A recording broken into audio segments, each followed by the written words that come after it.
Bromley. Roland. Hello, Nick. Yes, sir.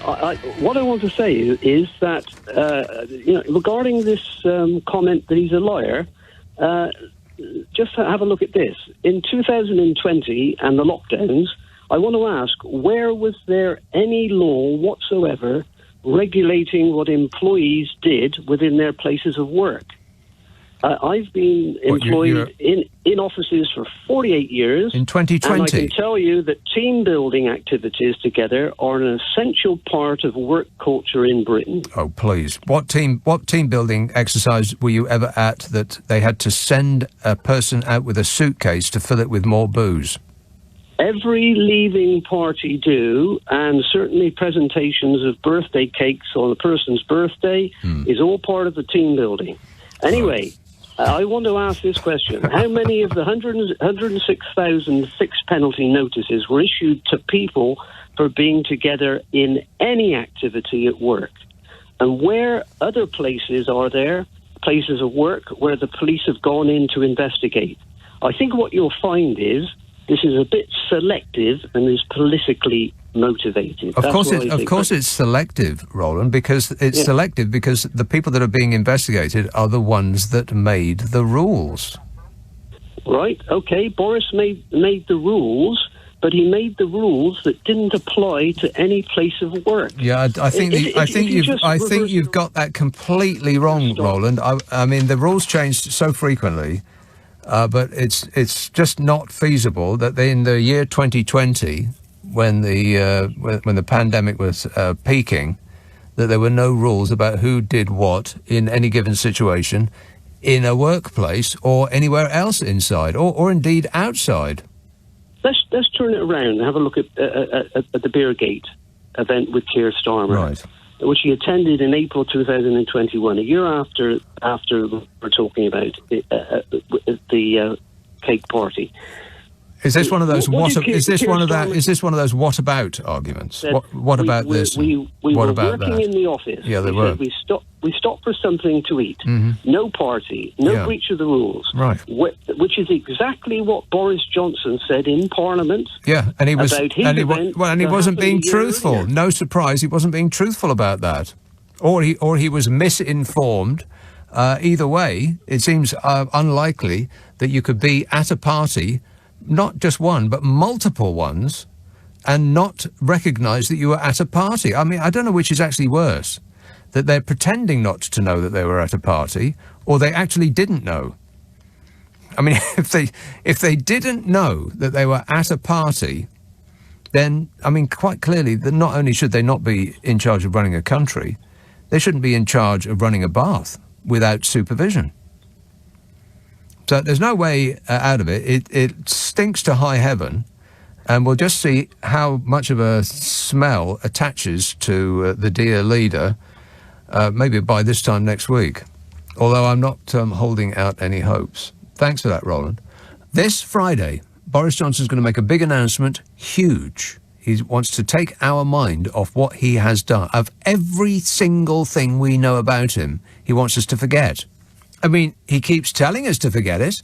He keeps telling us to move on, that we are no longer interested in that. But we are. And so they keep coming up with different ways to distract us. I mean, pretty soon he's going to post us all an actual dead cat.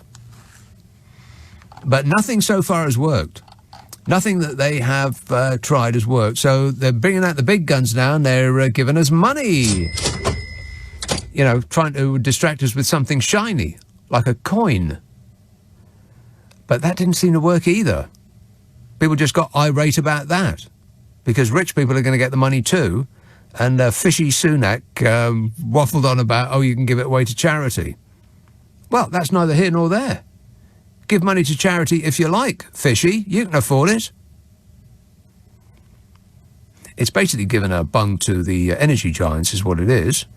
It's making sure that they can guarantee what they will be earning, because otherwise, if we didn't get that money, people wouldn't be able to pay their electricity bills, and those companies might go out of business because they wouldn't be able to, plan for it. But now they are securing their income. So it's just another bung for the rich, dressed up as doing good to the poor, which, of course, they refused to do until the Sue Gray report came out. And then they were backed into a corner and they started chucking money at us to try to take our mind off it. Well, Boris Johnson then misconstrued the entire point of the report, which was that he was guilty. And he said, I've read it from cover to cover and I'm completely innocent of all charges. Totally innocent. Liar! Yeah. So, yeah, they tried money, and now they're bringing out the big red meat for their most vociferous fans. And that's what the announcement's going to be on Friday. Let's see if this person has a clue as to what it is that we're about to be told. Yorkshire. Hello, Mike. Oh, hang on a minute. I haven't put... my fault entirely. There he is. Mike. Hi, Nick. Good morning. Mike. Yeah, I think that this is a Johnson alliteration thing, because we'd have the Boris bike, the Boris bus, the Boris bridge, the Boris bazooka, and I think we're about to get the Boris beer glass. I think that when you combine that with the Jubilee and the Queen, which is the crown, Johnson is going to announce that every drinking receptacle in UK has to have etched on it a crown and Boris. Well, they could etch his face into the bottom of the glass so that the more you drink, the more you can see the dear leader. Absolutely subliminal messaging like they did in the cinemas. Smart. Every time you have a drink, you thank Boris for your drink. Smart thinking there. It's going to go on all of the glasses. Booze. Yeah. Very, very close, as a matter of fact. Very close. Now, did you just come up with that off the top of your head, or did you have a clue as to what it was from some other means? You gave us a clue because you said that he was going to try and usurp the Jubilee and insert himself in between. So that meant that it had to be something connected with the, as I say, the crown or the royal family and old tactics. It's just trying to distract and trying to promote himself. Well, yes, it is trying to distract. It is trying to promote himself. But I think you read too much into what I said. I didn't actually mean anything by it. And don't imagine that I'm giving you secret clues. That is beyond my ability. that would require me thinking, outside the box. And I'm barely capable of thinking inside the box. As a psychologist, you're a shrewd guy, Nick. Yeah, as a psychologist, I'm a great talk show host. Right. Okay, here it is. Are you ready? Prepare yourself. This Friday, Boris Johnson is planning to announce that imperial measurements will be revived to mark the Queen's Platinum Jubilee. He will announce that shops in this country will be allowed to sell products in pounds and ounces. Because that'll solve our problems. No more need we worry about the cost of living crisis and getting blown up by root and tooth. We'll be able to buy things in ounces. Of course, a lot of people never stop buying things in ounces. Want to score some pot? But we don't want to talk about that. Can you believe it, Mike? You were almost right. Yeah, I didn't think deep enough. No, that's right. You must think more deeply. Yeah. All right, well done, that man. Thanks for that. You win nothing, by the way, if that's any consolation. Yeah, it's a pleasure listening to you. All right, cheers, mate. Boris Johnson is planning to announce that imperial measurements will be revived to mark the Queen's Jubilee. Shops will henceforth be allowed to sell products in pounds and ounces. Ministers are going to make an announcement, Bodge himself, on imperial measures this Friday to coincide with celebrations for the Queen's 70 years on the throne. Downing Street will hope it shores up support among key Brexiteer voters in battleground seats which the Tories are currently in danger of losing come the next election. I am stunned. This is the low to which we have gone. How's Brexit going, by the way? Brexit's going great. Glad to hear it. Since 2000, when the EU Weights and Measures Directive came into force, traders have been legally required to use metric units for the sale by weight or measure of fresh produce. But, of course, it's still legal to price goods in pounds and ounces. They just have to be displayed alongside the price in grams and kilograms. So he's not actually giving us back anything that we don't have. We've still got that. And of course, because it happened in 2000, anybody under the age of 40 won't have any idea what a pound or an ounce is. Which means that he is directly aiming this at his fans, his aged fans. Metric units are not expected to be scrapped, but traders are likely to be free to choose which they use following a government study. A government study. Yeah, they studied Brexit in great depth, trying to find something positive to say about it, and they couldn't, so they came up with this. And by they, I mean smug. I don't know anything. Say it again. I don't know anything. One more time. I don't know anything. He doesn't know anything.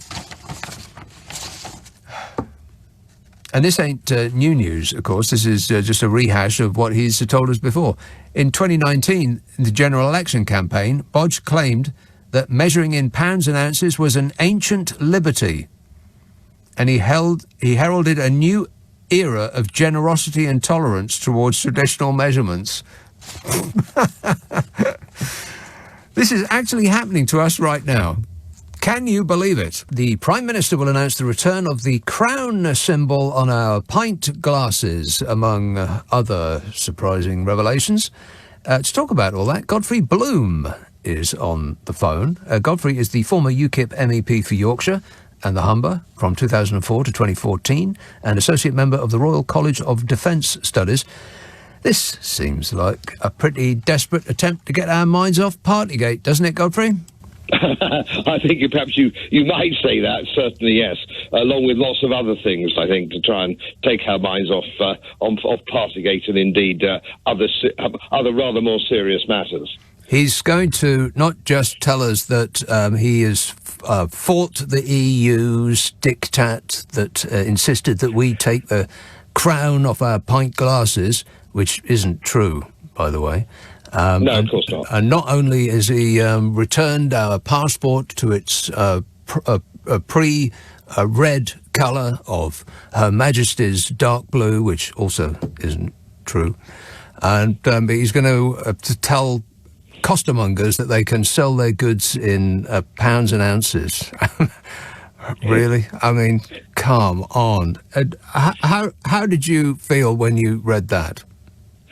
Well, it's all window dressing as far as I'm concerned. The thing that I'm much more concerned of, and I'm quite sure that other people are concerned about, is why are we still paying the European Union somewhere in the region of £20 billion a year?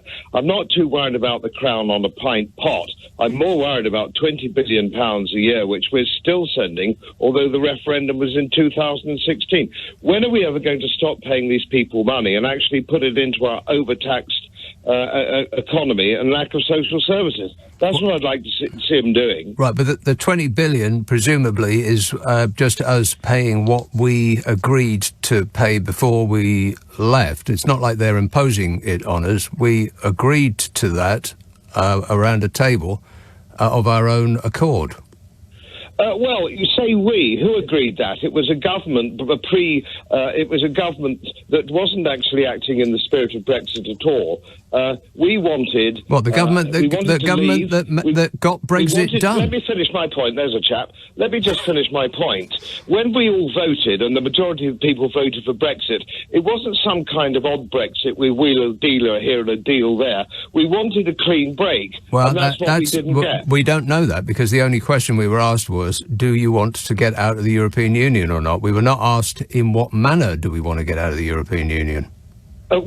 Leave meant leave. Most people voted leave. Yeah, but it doesn't. We could leave. But you know as well as I do that leave can mean a wide variety of things. Leave could mean leaving on the worst possible terms or the best possible terms.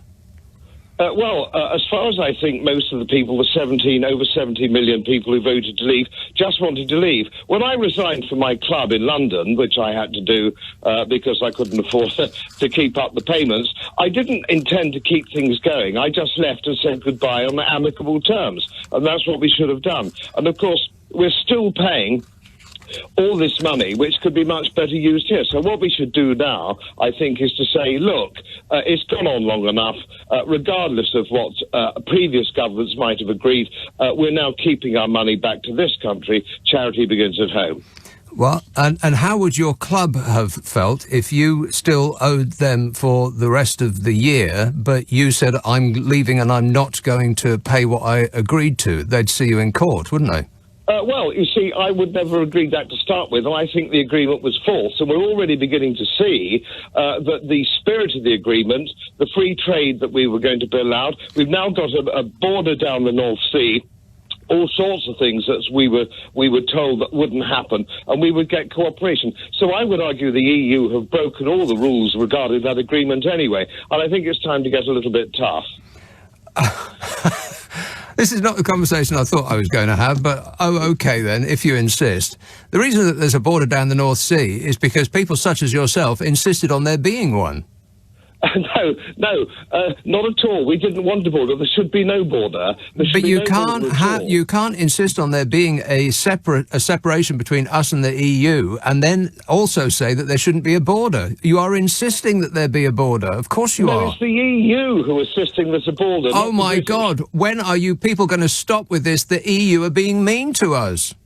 I think we can see they're continuing to be very difficult, and I think we ought to have a clean break and go back to the EU and say, look, clean break, it's obviously not working, the agreement isn't any good, and we're going. And I think that's what most people voted for. It's not. It is absolutely not what most people voted for. There's no way of knowing that other than you would think that everyone you know says that, but you choose the people that you are friendly with on the basis of them agreeing with you. It depends. It depends on your point of view. Here we are in 2022, still with all the rules and regulations, still with 5% VAT on energy, still sending £20 billion, and still with the EU insisting on a border, not the British. It just isn't happening as it should have done. And if I'd been running it, it would be done a damn sight better.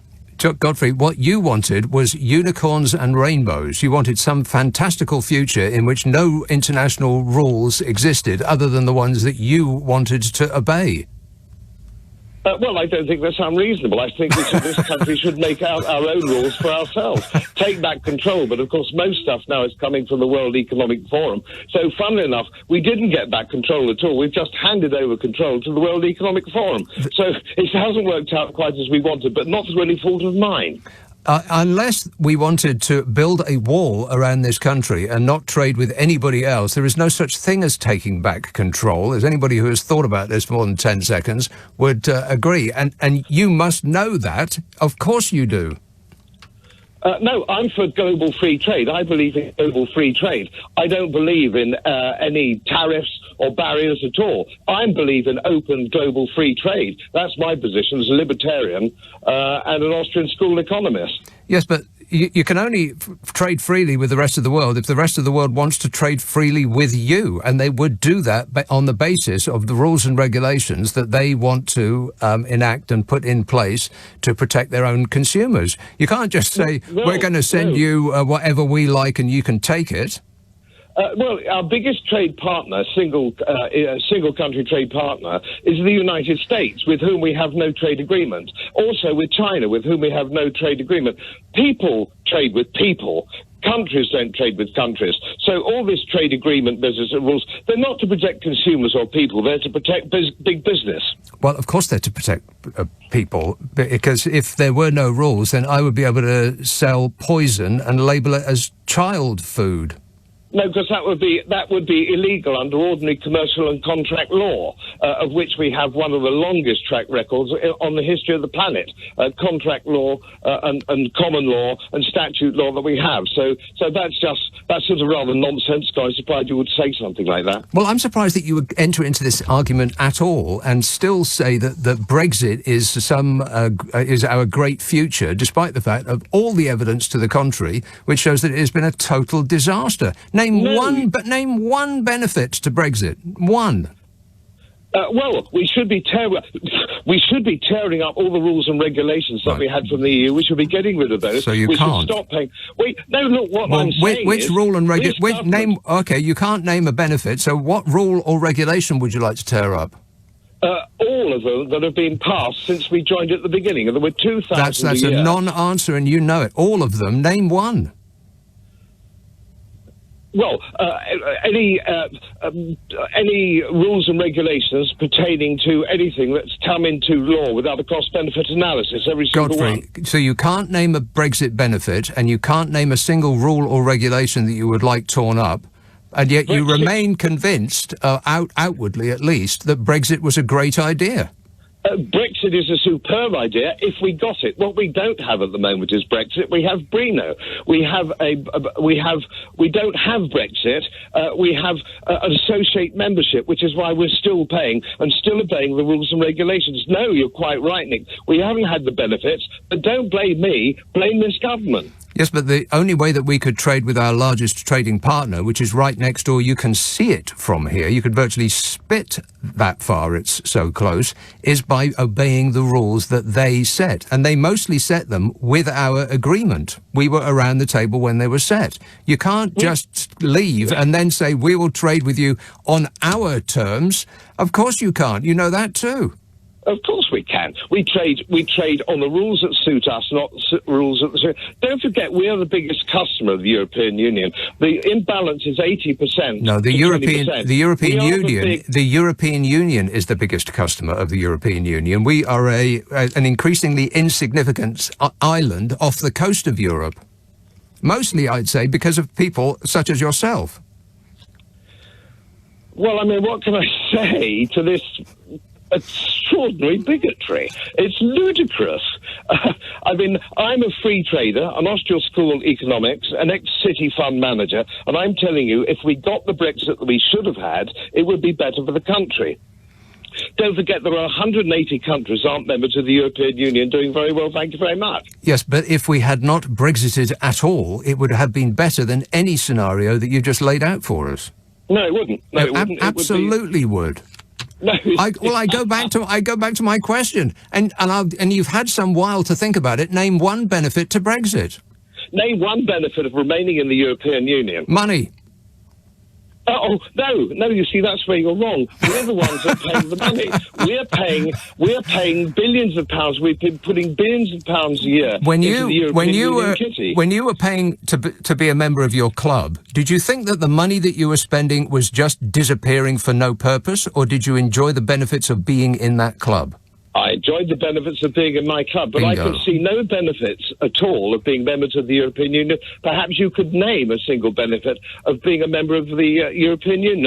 Let's turn the tables. Yes.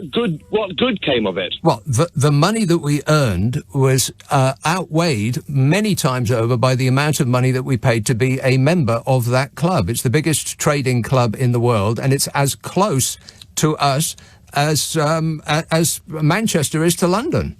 But proximity has nothing to do with it. Of course it is. Every country in the world trades the most with the countries that are next to it. China is an enormous exporter to the European Union. China, there is no agreement. There is no trade agreement. You seem to imagine because I suspect you haven't had much experience of commerce, that you don't understand. The problem is you don't need trade agreements and politicians and civil servants to trade. You imagine that you do, but you honestly don't. To get trade with the European Union, you do. Of course you do.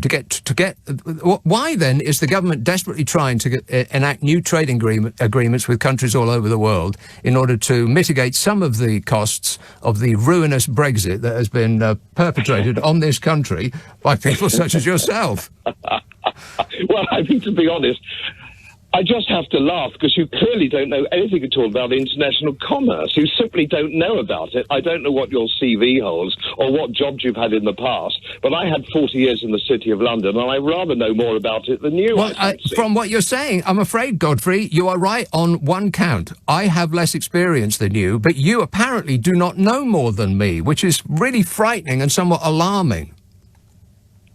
Well, what can I say? Look, what you've got to understand is it's over. We've had the referendum. No, it isn't over. It's not over. We've been told that they got Brexit done. You've just spent the last 15 minutes not moving on. No, you have to move on, and our government has to move on. We can't continue this associate membership. We need to stop paying them, and we need to start taking back control, which was the promise. We promised to take back control, and we haven't. But don't blame people like me. Blame fake Brexiteers like Boris Johnson and his Conservative cabinet and the British Civil Service. They're the people to blame because we haven't had as much benefit as we should have done. Don't blame me. OK, I won't. And we'll end on that moment of concord. That's not quite how I thought that was going to go. I thought we were going to talk about, pounds and ounces. That was the purpose of setting up that interview, but it didn't really go that way. I think it's what you could call a heated debate. But I enjoyed it, and I hope he did too. Here's a call from Tottenham, and it's a person called Monica. Monica. Hi, good evening. Yes. You're not going to like me. I'm actually quite a scientist who's been working on child health for the last 20-odd years. You're quite a scientist, did you say? Yeah, I am a scientist, actually. Right. And I just wanted to suggest something. What kind of a scientist are you? I look at gut health. You're a scientist that looks at gut health? Yeah, in children. What kind of a scientist is that? What's the term for your scientific endeavour? I look at there are bugs in our gut.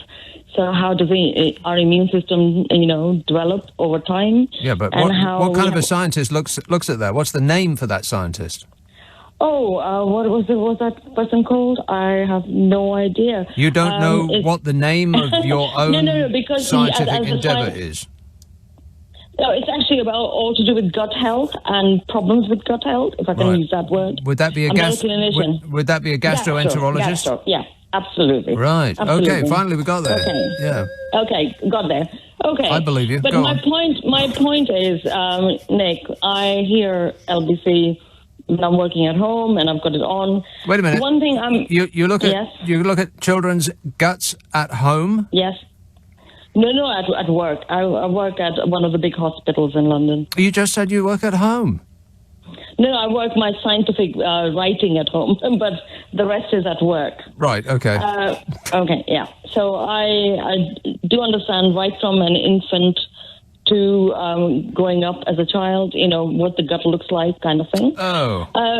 Yes, absolutely. So my comment is actually a very general one because we had Jamie Oliver comments today. Oh, and, Jamie Bloomin' Oliver, yes. Yeah, about, food weed. Mm-hmm. So I just wanted to come in and I really feel this quite strongly. That's why I rang up. Right. And this is really towards your audience. Yes. If you don't mind me saying so. Pay attention, audience. You're about to get lectured at by a gastroenterologist, no less. No, not at all. What I mean by this is that a lot of the programs are all about, anti, whether it's the government or, Partygate or Beergate. Mm-hmm. And Jamie Oliver today. I would like to suggest, could we just somewhere in the program bring in experts who could help the community right now, because we are having all these issues with, whatever is going on in our environment, whether it's money issues of not being able to afford food, And can we just bring those people in a bit more to help the community who listens to you? Experts? To help. Are you Yes. actually tasking LBC with running the country? No, not at all. Well, it sounds like it. No, but I think it would be much more appropriate, a part of your program, the last 10 minutes, 15 minutes, to tell people. The last 10 minutes, but do a 10 till 1 in the morning when no one's Nick. listening. All right, I'll stick all the facts in there. No, I don't know what you're saying, Monica. You don't listen to this station at all. We're up to our eyeballs with experts. What are you talking about? I mean, this is a non-format show, but for the rest of the day, there's no end of experts, Monica. Monica, the gastroenterologist, if that is indeed what you are. But thanks for the good advice. That's a new one on me. Probably a number 10 spokesmodel, because they've run out of other things to blame their own ineffectualness on. Their own cack-handed idiocy. Tottenham. Hello, Tom. Hi. Tom? Yeah, it's just, I'm on Russian stuff. I think there's, can you hear me okay? No. Oh, well, I'm trying, but I think... You certainly are. At least we can agree on that, yes. Something about Russians? Well, I think there's a psychopathy in us human beings. And I think this guy is completely... I always go with your gut instincts. I mean, really, why did I give that guy more than 2 syllables? I thought it might be amusing. Yeah, but not really. Oh, well, never mind. You live and learn, or in my case, you live. Redbridge, hello, Brisham. Oh, hi. Can you hear me all right? Yeah, go ahead. Cool. I'm a first-time caller, so forgive me if I sound a bit nervous, but I had an important point which was really niggling me for a long time. When is the West and USA are ever going to recognize that it is them who have created the mess originally, and it is them who have to clear it? What mess? The mess of, provoking Russia and bringing it down to do what it did to Ukraine. And I think everyone knows, off the record, very clearly, that the war or the conflict in Ukraine is actually between Russia and USA. No other country has anything to do with this. Well, I think Ukraine might put a finger of complaint in the air on that. Oh, of course they do. That's the narrative that the Western media likes to give. If you go and see media in some other countries, and if you look at perspectives globally from different parts of the world, the story is very different. Which media in which country is saying that we have got it wrong? It's not actually Russia that's attacked Ukraine. It's America and Europe that's attacked Russia. Who's saying that? No. I think we need to talk beyond who's attacked who. I think we have to talk about what is the root cause of why, in fact, there is an aggression from Russia on Ukraine. And that is really fundamentally the question that I wanted to raise today. But there is no aggression from Ukraine. They're just defending themselves. Not at all. And that's what I'm saying. The point is, it's not about who's the aggressor here. Well, there's no doubt. Russia is the aggressor. Yeah. Right? Russia. But what you're getting at is, why did they do it in the first place? And they did it. They did it in the first place because. Simple point. That is the point. It's 2 elephants fighting on the grass, and the grass's name is Ukraine. I think that is a known fact. No, I don't think it is a known fact. It's your opinion, Brisham, that this has anything to do with America at all. I mean, it seems to have come around that way because we in the West have decided that Ukrainians' interests ally with our own. But Russia didn't invade Ukraine because America and Europe pushed them into doing it. And it is difficult to get past that idea of, if a country wants to join or leave an international organization, what business is it of any other country to say, no, you can't? I mean, imagine if we wanted to leave, I don't know, the European Union, for instance, and Germany said, no, you can't. It's none of their business. It's a decision that we're making, just like it's a decision that the Ukrainians were contemplating to join NATO or the EU. How is it Russia's business? Stuttgart. Pete. Hello? Yes, Pete. Hello? Yes, Pete. Is that Nick? Yes, Pete. Nick, it's Pete. Hi. Hi. It's Pete from Germany. Is Pete there? Yeah, I'm here. Hello? Looking for Nick. Pete. Is Pete there? I'm here. Nick, I'm really worried about you, right? You're worried about me? Well, not actually, no. I'm worried about the situation generally, right? Yeah. The ongoing situation. Yeah, because I think you said you were 62 years old. 62 years old? No, wait, I'm not. I have to always look at the year to see how old I am. I'm 61. Oh, I feel so much better. Okay, so I think you're in your 60s, yeah? Yeah. And therefore, I discovered you about 12 months ago, right? Mm-hmm. And so therefore, we only have a few more years to go with Nick Abbott. Well, I think the human race will be lucky to make it to the end of this year. Yeah, but you know what I mean, yeah? No. Yeah, I think you do. I don't. I absolutely don't. What do you mean? Yes? I think that we need more years of you coming on the show and stuff. Right. Well, do you know something I don't?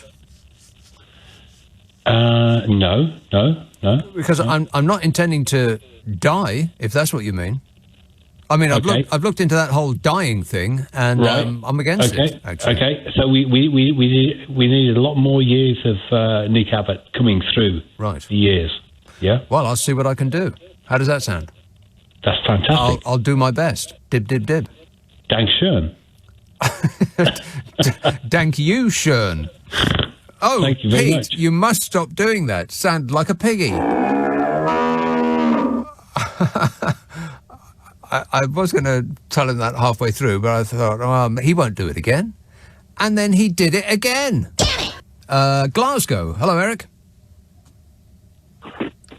An ecstasy of fumbling. Yes, Eric. Sorry, good evening. You were sounding awful depressed there about saying there's no creativity and no rock bands and nobody's getting any ideas right anymore. It's a bit of a bloody shame, this. And it's down to our generation, unfortunately, because half of them are wouldn't let it cross the road themselves. We'll talk about that earlier on.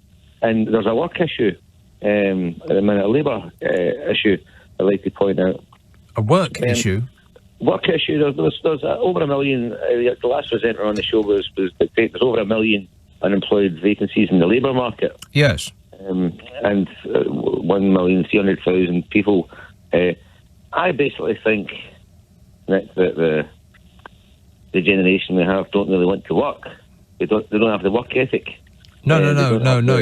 I think you missed the point of those statistics entirely. We've got no end of people who are actually working. It's just that because we yelled at a certain group of individuals for 5 years to get out of our country, they actually did. And it turns out that all of the people that were saying that we might miss them weren't proffering Project Fear. They were proffering Project Fact. What about all the people that are coming into the country that can't speak any English? What about? There's no job prospect. There's nothing at all for them at all. They're just going to go into a benefit system. And I've seen that. I live in just outside Glasgow, and I was in the city yesterday, and I've seen that many people in Glasgow coming into Glasgow. Mm-hmm. These people in the bikes and that. Where have they come from? Where have they come from? Well, they're coming from Europe. They're filtering them through, and this war's not helping, obviously. They're coming from Europe? Whereabouts in Europe? I would say mostly all around Europe. I would say mostly all around Europe. Well, you sound like an expert, Eric. They're filtering through. Filtering through, right? The Middle Eastern countries, right through Europe and into the UK, and there's that many people now. Oh, so yeah, it's like a tsunami wave. We're being invaded. Thank God it's Saturday night with you, I'm telling you that. Listen, I'll let you go. Okay, you'll let me go. Can't wait to not speak to you again. Tony in Kent. Good evening. Tony. I think Vladimir Putin wanted to have his ships in an area where he's never had them, south of Russia, and it was a land grab. He's been like a bull in a china shop, smashing everything up, which is bloody stupid, pointless, but that's what it was about. Plus, they've got coal. China's been crying out for coal with the bad weather, so there's coal there, so he can sell more coal to China if he grabs hold of it. Okay. All right, thanks a lot, Tony. Let's change the subject, shall we? Reading, Steve. Hello? Yes, Steve. Hey, Nick, firstly, thank you so much for the last 4 years. Oh. I was away for a little bit.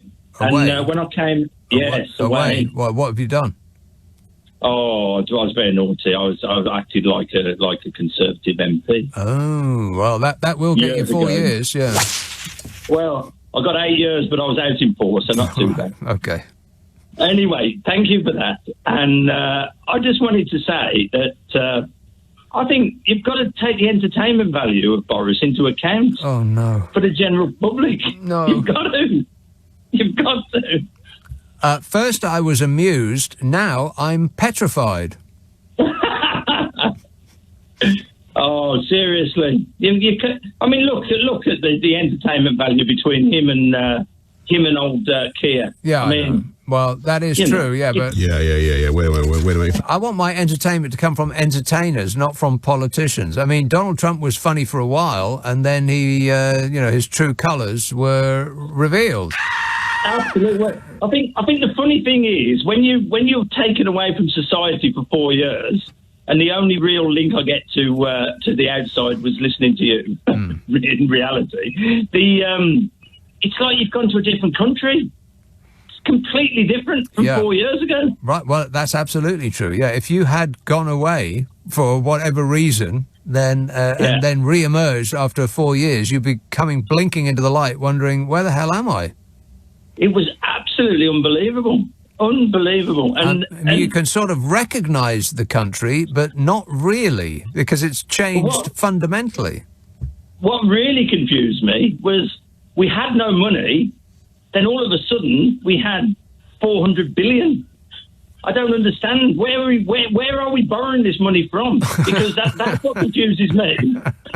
We say we borrowed the money, but where from? We've just printed it. It's not borrowed. Surely to goodness. Well, some of it's borrowed and some of it's just magicked out of the thin air. Yeah, like some sort of Harry Potter trick.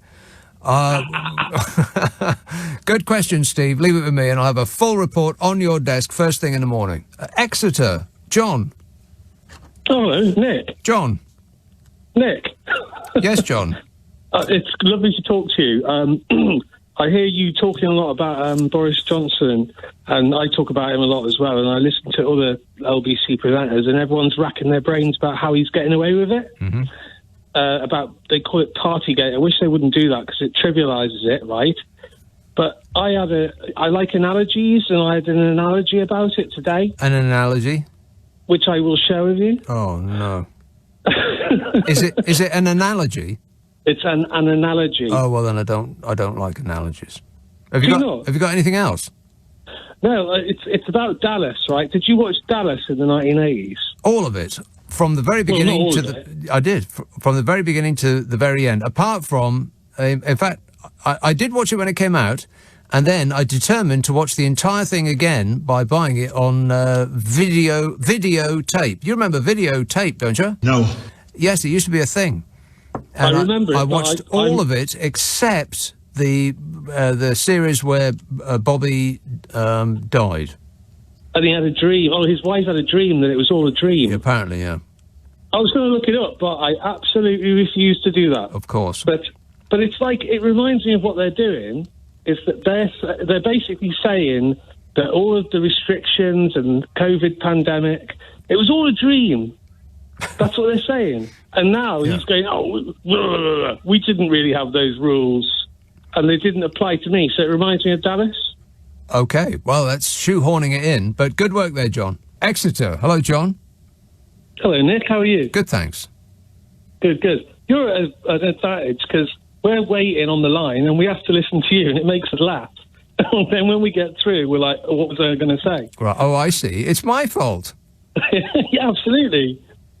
And I spoke to you last night. You did? About I did, about analogies. Oh, yeah. An analogy. I told you about my analogies, and to be quite frank, I tried to share them with you, and in 24 hours they haven't got any better. Well, I don't recall this conversation at all. How did it go? We spoke about Dallas. Oh, Dallas. I do remember mentioning something about Dallas, yes. Yeah, I made an analogy about Johnson and Dallas. Yeah. Yeah, and anyway, so... but you were quite sympathetic. But anyway, I've got another analogy. That doesn't sound like me, but go on.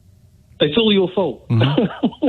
But I know you like the Alien franchise. The Alien do. Yeah. Mm-hmm. Of course. Who doesn't? And, of course, who doesn't? I know you like them mostly.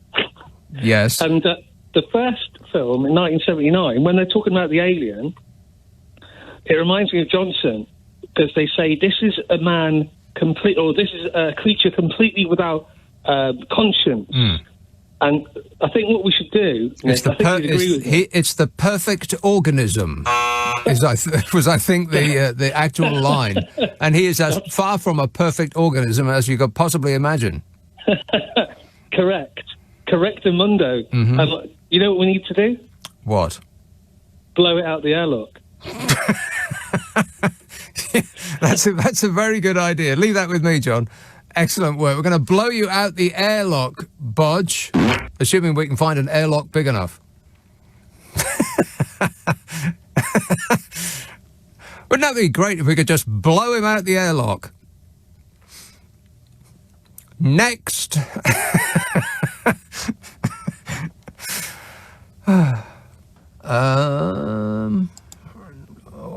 Okay. West Midlands. Hello, Ranjit. Hello, Nick. You okay? Yes, good, thanks. Right. You know, we all believe that everybody has a puppet master. Do we? Well, I do anyway. Right, because, I reckon, the puppet master for Donald Trump was Putin, the way he set his world out. Right. Who would you say is a puppet master for Boris Johnson and Smug? The puppet master for Boris Johnson and Smug. Whoever wrote them the biggest cheque recently? I've no idea. Without slandering yourself, it's me? You haven't got the checkbook. Right. And I haven't got the checkbook either. That is true, That leaves me and you out, yeah? Or the desire. Yeah. I would point the finger towards the Indian government as far as Boris Johnson is concerned, because he's looking that way. The Indian government? He's a puppet master for Boris Johnson. The Indian government? Yeah. I would say. Right. But why would you say that? Because the most of the billionaires live in India now. Yeah, they all almost need certainly not true. There's quite a few, Nick, if you look into it, mate. I most certainly will do nothing of the sort. What, more than China? I would say yes. More than America? I would say close on. But to be truthful, though, Ranjit, you're just making it up. I'm making it up, but the thing is, I might be the next Prime Minister if I can make things up exactly like that. Right. Keep lying like that and you'll go far. Yeah, so at the moment, right, and I'm just thinking, right, like Smug, yeah, he's just so stoned, cold, and he just comes out with verbal diarrhea, right, and people just keep on taking it in.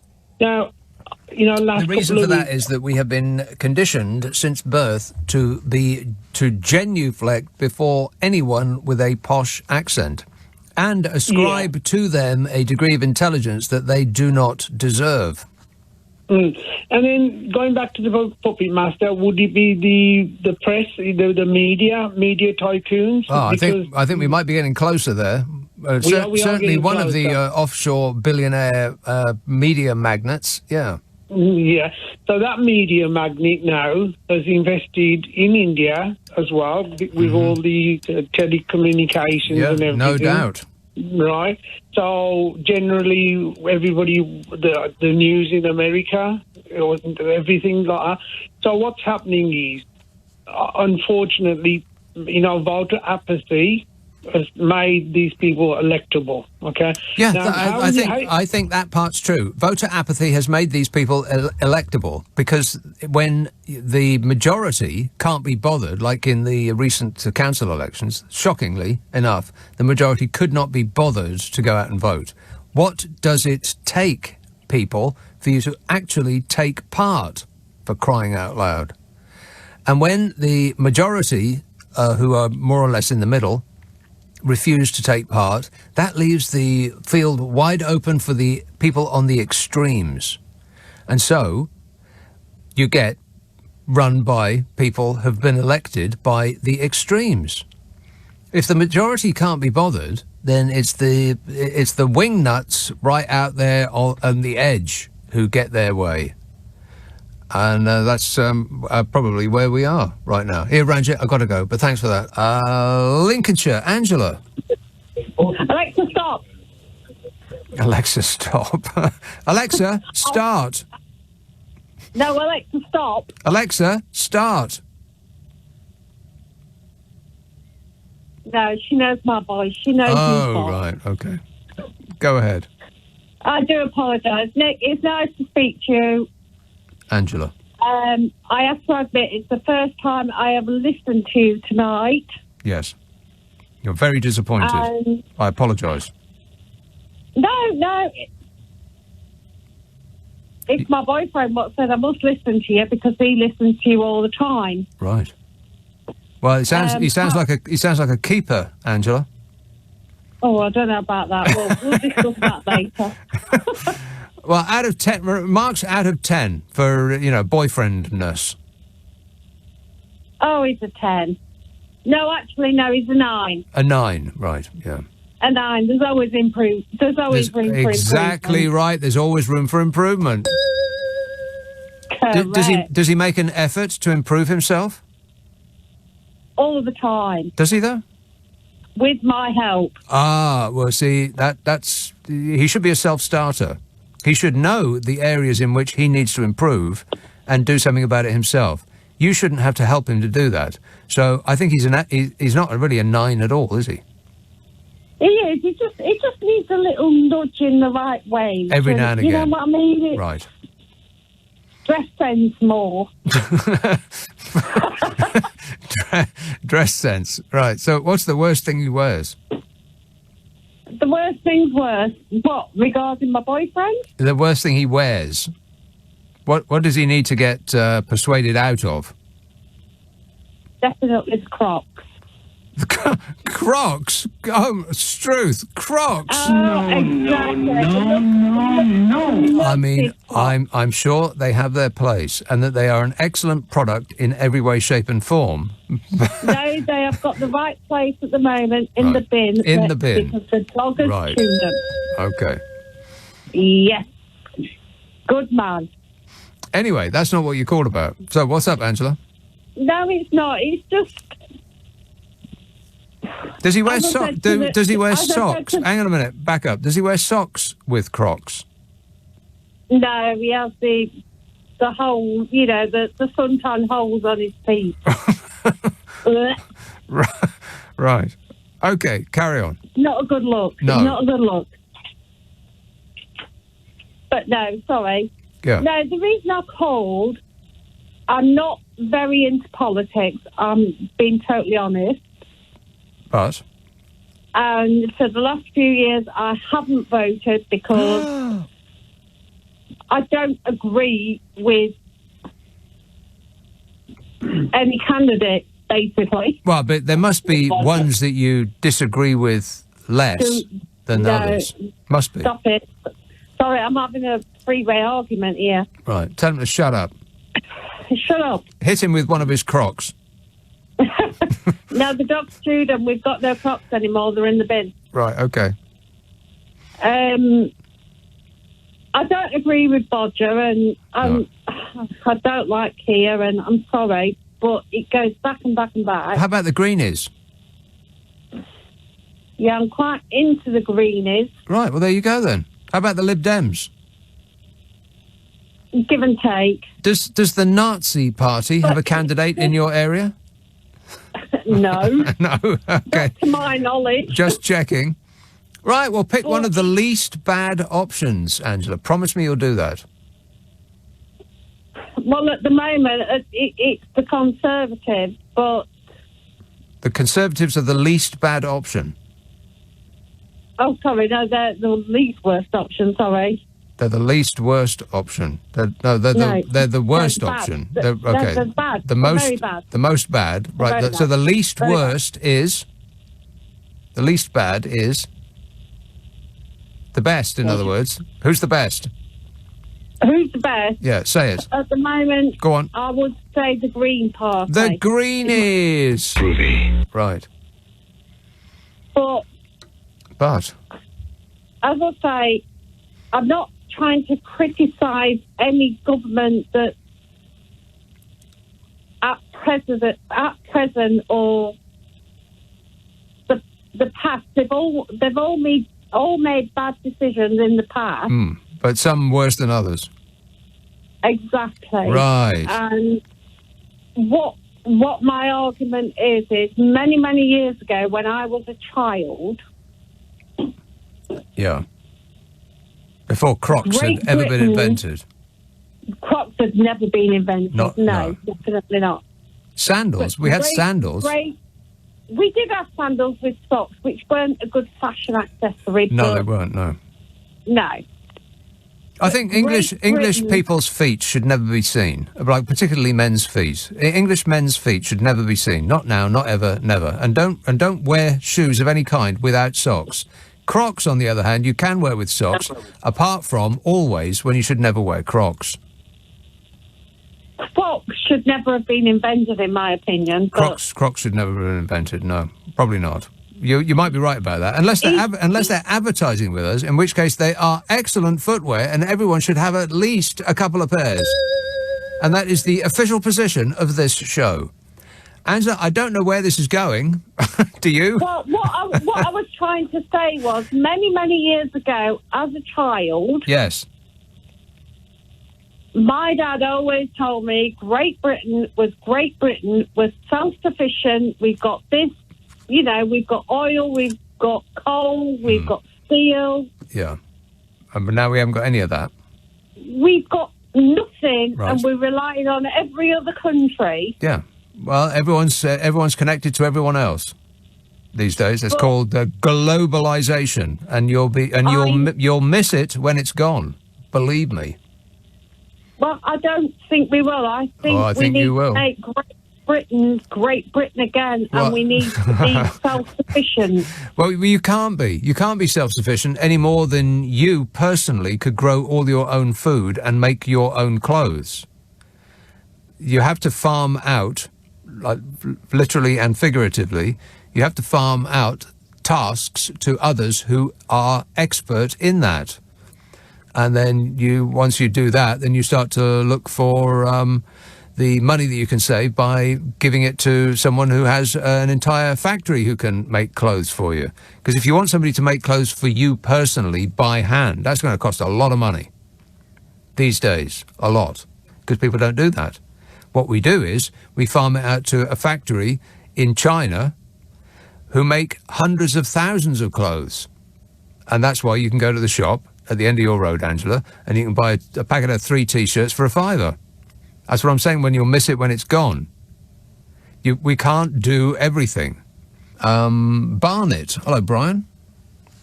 Hi, good evening to you. Yeah, this profiteering, I believe, by these providers of power. You see, most of them are capped, so they can only go to a certain amount, but there aren't many of them, because most of them went bankrupt. So you're limited. If you want to switch, you're limited who to switch to. And what there is a big con in this country people understand is when they get switched to some eco company, a couple of examples. I mentioned the name Ecotricity, okay? Well, I'll give you an example. My neighbour next door lives in a flat. It's 5 metres by 3, and his yearly payment is £3,700 a year. Wow. How come? How come? Because they're charging £330 a month. That's what they're charging. There's absolutely no way that unless they're running a sauna or they're connected to the local swimming pool, there's no way that they're paying that amount of money, Brian. It's just not possible unless they have whacked up a debt to that company, and then the amount that is being charged is to get them to zero in a certain amount of time. Now, and I only put that forward as a possible solution because that's what's happened to me. That I wasn't charged when I switched. Well, I was forced to switch because my last company went bust. And then, as far as I can recall, I wasn't charged anything for about 6 months. I didn't go seeking them out, asking them if they wanted to take money from me. But of course, the bill was piling up, and so to get back to zero, they increased my payments by I think something like 200%, something like that, to 400 quid a month, which was an alarming thought until it was explained to me that was the reason why. So maybe that's it, Brian. Greenford, hello, Paul. Hello, Nick. Yeah, Dennis Skinner, big hitter. But no, I think with the Sue Gray report, what do you think of the Sue Gray report? I haven't read it. Yeah, but it's a damning indictment of Boris. But it hasn't been released yet. Hasn't been released. I thought it was in the news. Oh, God. Was it? Yeah. But did I miss that? You're joking. I didn't miss that, did I? No. You're way out. It's the police report that's just come in. Oh, right. But, okay, then. Everybody is innocent of all charges as long as their name is Boris Johnson. Yeah. What about the Constitution, then? What about? The Constitution. It's great that the Queen's celebrating a jubilee, right? That she's lasted all these years. Yes. Yeah. What's that got to do with my Constitution?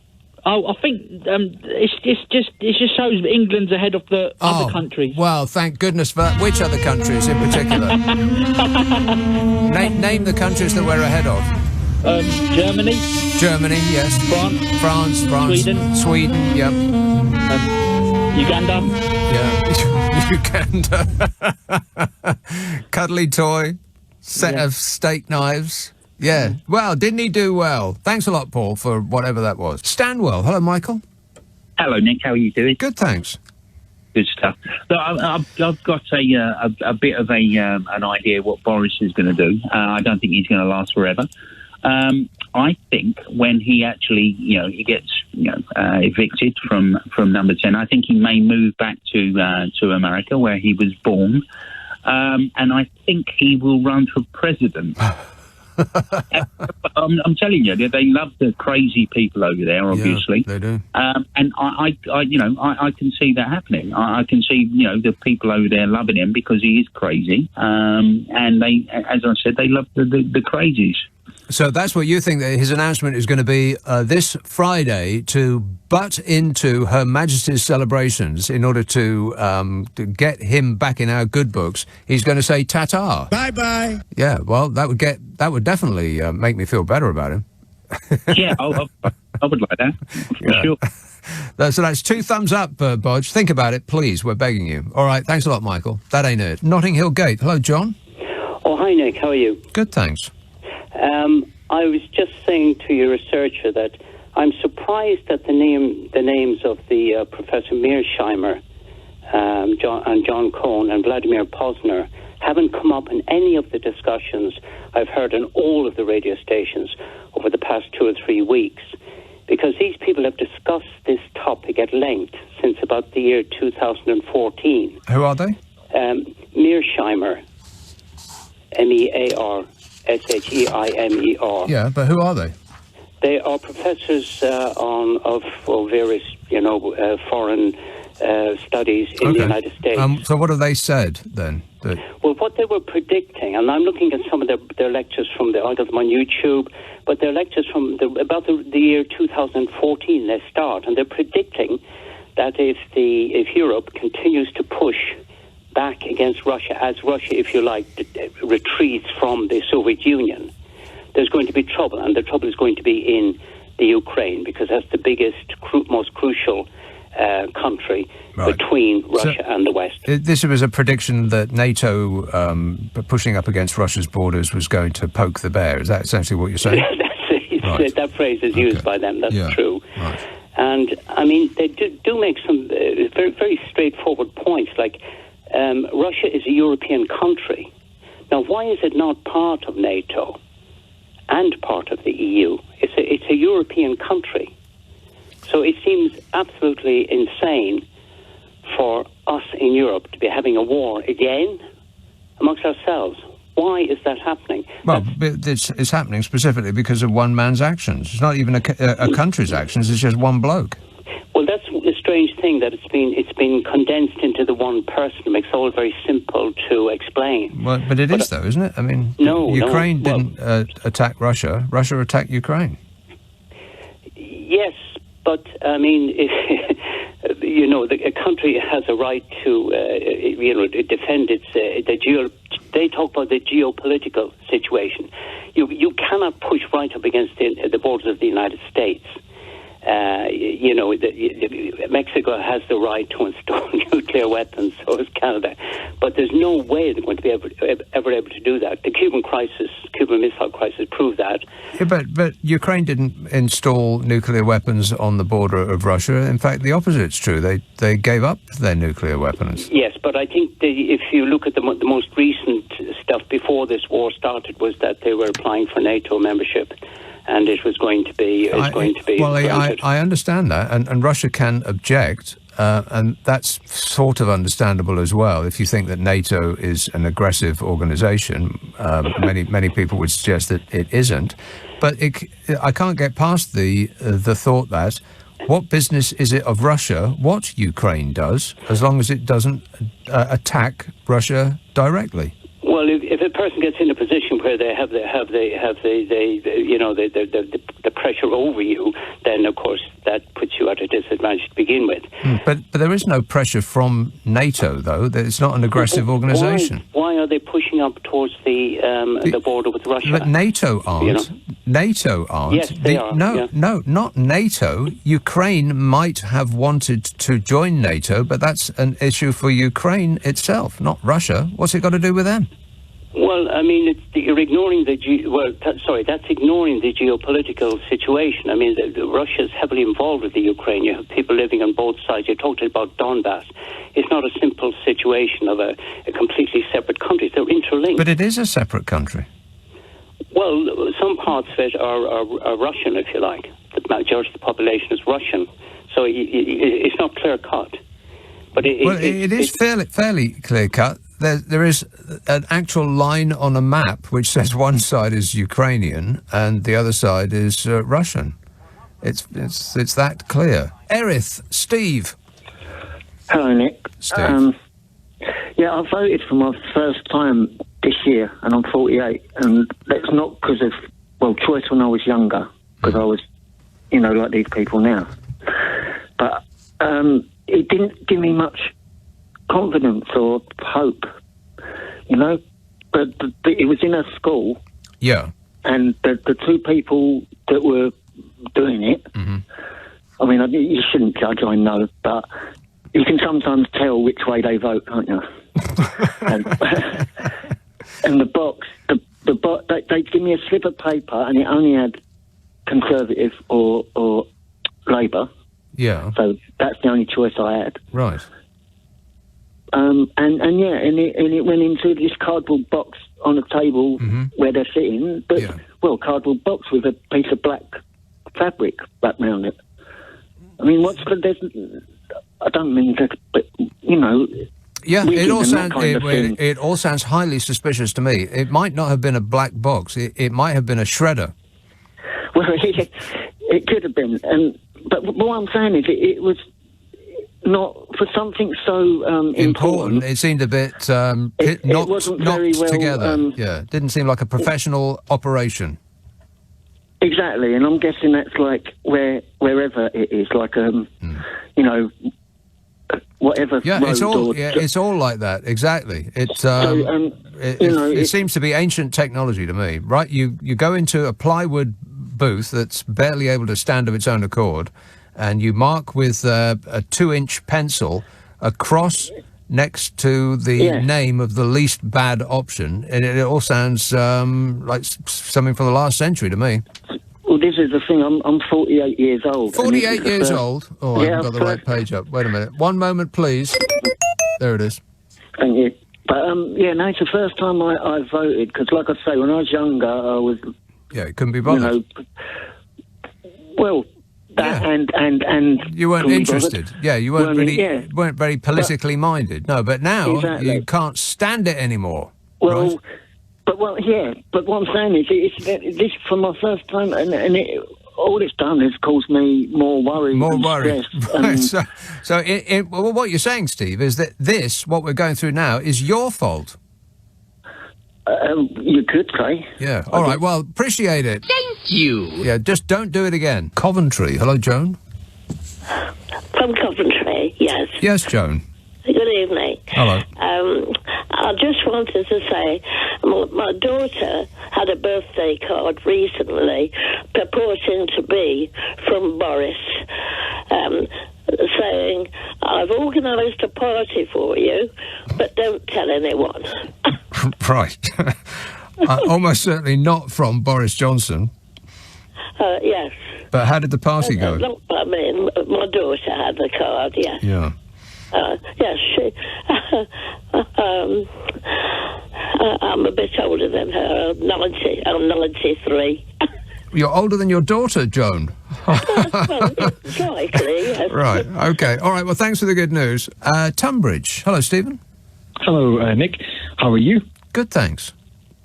I agree with Brisham, but I'll get to that at the end. All wars are gold wars. They happen on the trading floor before they actually happen on the field. Did you say gold? Gold. Yes. Gold wars? Yes. Explain that. Absolutely. But anyway... But what do you mean by that? Well, gold is money, and it's about building up wealth, and you could go to the Opium Wars in China and all that sort of thing, but essentially that was about money. Yeah. But how has this got to do with wealth, though? Where's the wealth come in? Okay, well, basically, we're in a situation, we're in a post-World War II world. We made a settlement, and Mr. Putin and Russia are not getting a very good deal, not in line with what the settlement at the end of World War II was. Mr. Putin is turning around, and Russia is turning around and saying, actually, we need to renegotiate this, and that's what we need to do, and we will have to do it. This is going to hurt, and it's going to hurt a lot. I think that we need to sort it out now. What deal is it from the Second World War that Russia are still smarting about? Well, they had a particular status in the world and wealth levels relative to everybody else at that stage, and that obviously has declined very significantly. Well, you could say the opposite's actually true. I mean, they've done, relatively well.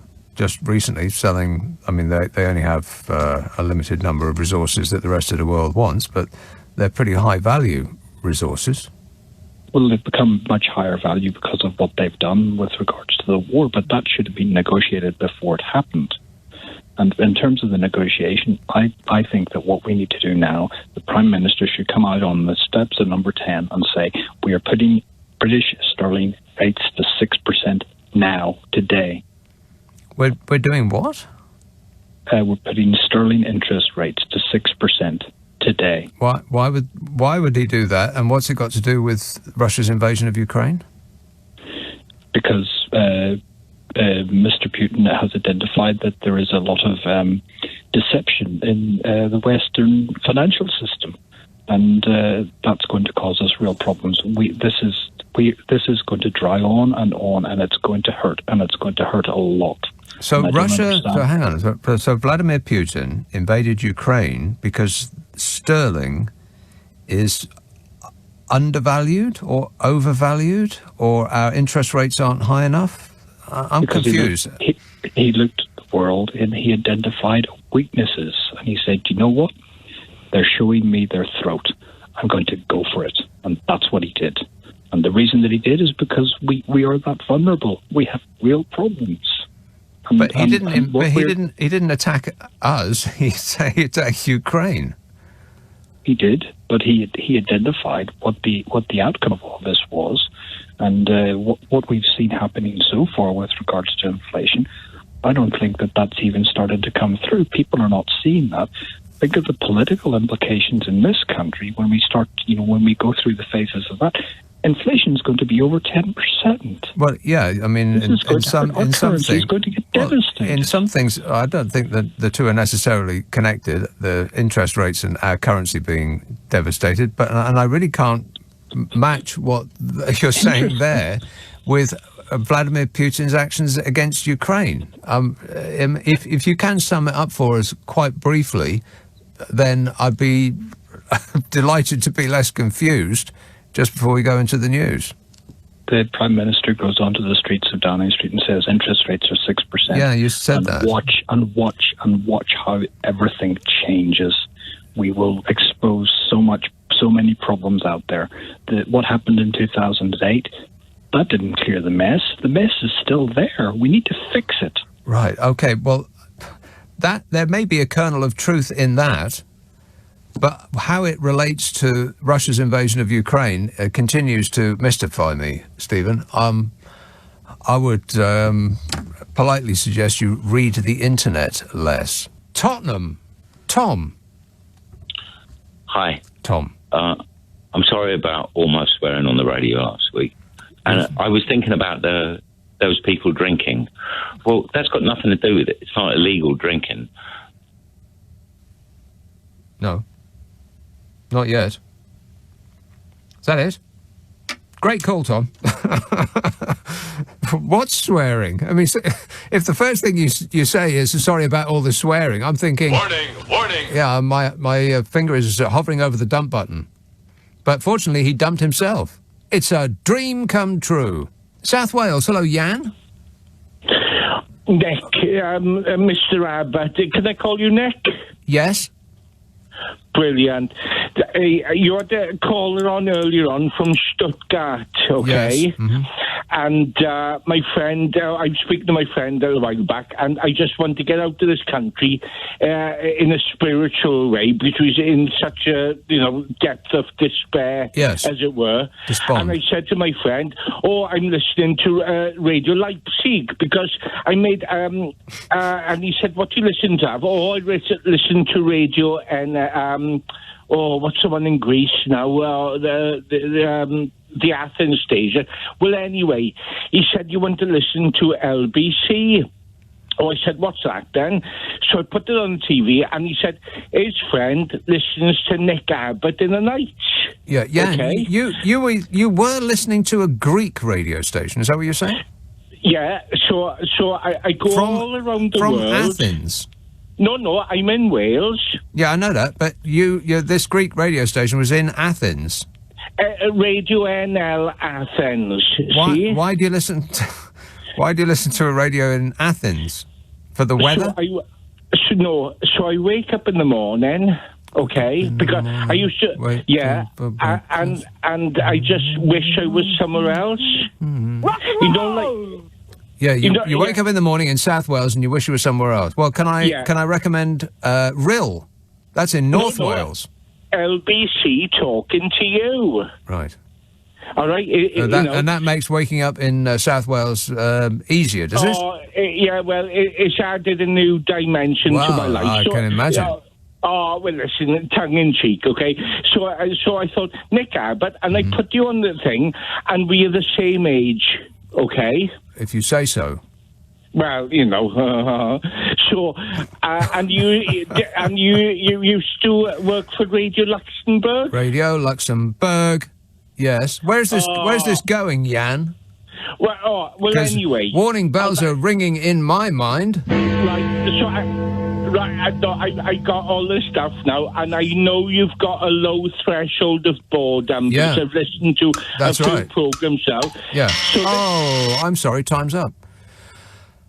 We'll never know. He reminded me of my low threshold for boredom. Let's have Folkestone. Ian. Hi, Nick. How are you? Oh, just in time. Yes, Ian. Sorry. Yeah, no, thanks for another great show. It's great as always. Well, thank you. Thank you. Appreciate it. I think unless, I don't know what it is. I mean, with history, when you look at history... You get bored. I know I do. It's just a bunch of names and dates. Can't stand it. That's true. But unfortunately, people don't seem to... I think Bodger's going to be in power for quite a while. Forever, yeah. Because the only reason we got the right to vote, it came after World War I. And Attlee, who had a stonky majority after World War II, you thought Churchill... We always, Churchill, he's so amazing, he's so great. Ian, is this a history lesson? Sorry? After having previously discussed on this very phone call how much I hate history lessons, you're actually giving me a history lesson. I can't believe it. What I mean is, why is this happening to me? What I'm trying to say is, Nick, is I think unless we have a major war, I don't think people are changing their mind. I think they have this. I don't know what it is about Britain. I've lived in America and I've lived in Britain. And I don't know what it is. I used to work for an airline, and the pilot, you talk to him and he'd be like, "Yeah, you're right, mate." And then he'd get on the intercom, and then he suddenly, British. There's another one. Struth, that's 2 in a row on the Nicky Abbott show. Good grief. What is happening here? I blame the producer. Well, he was okay, he just forgot where he was. He used builder's language. Disgusting. I protected your delicate ears from it. Of course, if this was television, then it would probably be illegal not to use that sort of language. Why there's a big difference between the two remains a mystery to me, and it always has done. I don't get it. But those are the rules, and they must be obeyed. Senior civil servant Sue Gray released a report into the gatherings which took place in Downing Street from 2020 to 2021, including a business meeting the night before the Chuki Embra's funeral. The 37-page verdict named a slew of senior figures responsible for a lockdown flouting culture in Whitehall, as well as releasing 9 photographs. Candid snaps. Were you in any of them at all, Bodger? Can you recall? I can't comment on that. That sounds like a yes. Sue Gray's report said, "I found that some staff had witnessed or been subject to behaviours at work which they had felt concerned about, but at times felt unable to raise properly. I was made aware of multiple examples of a lack of respect and poor treatment of security and cleaning staff, like Aretha Franklin sang, RPSETCT. Respect."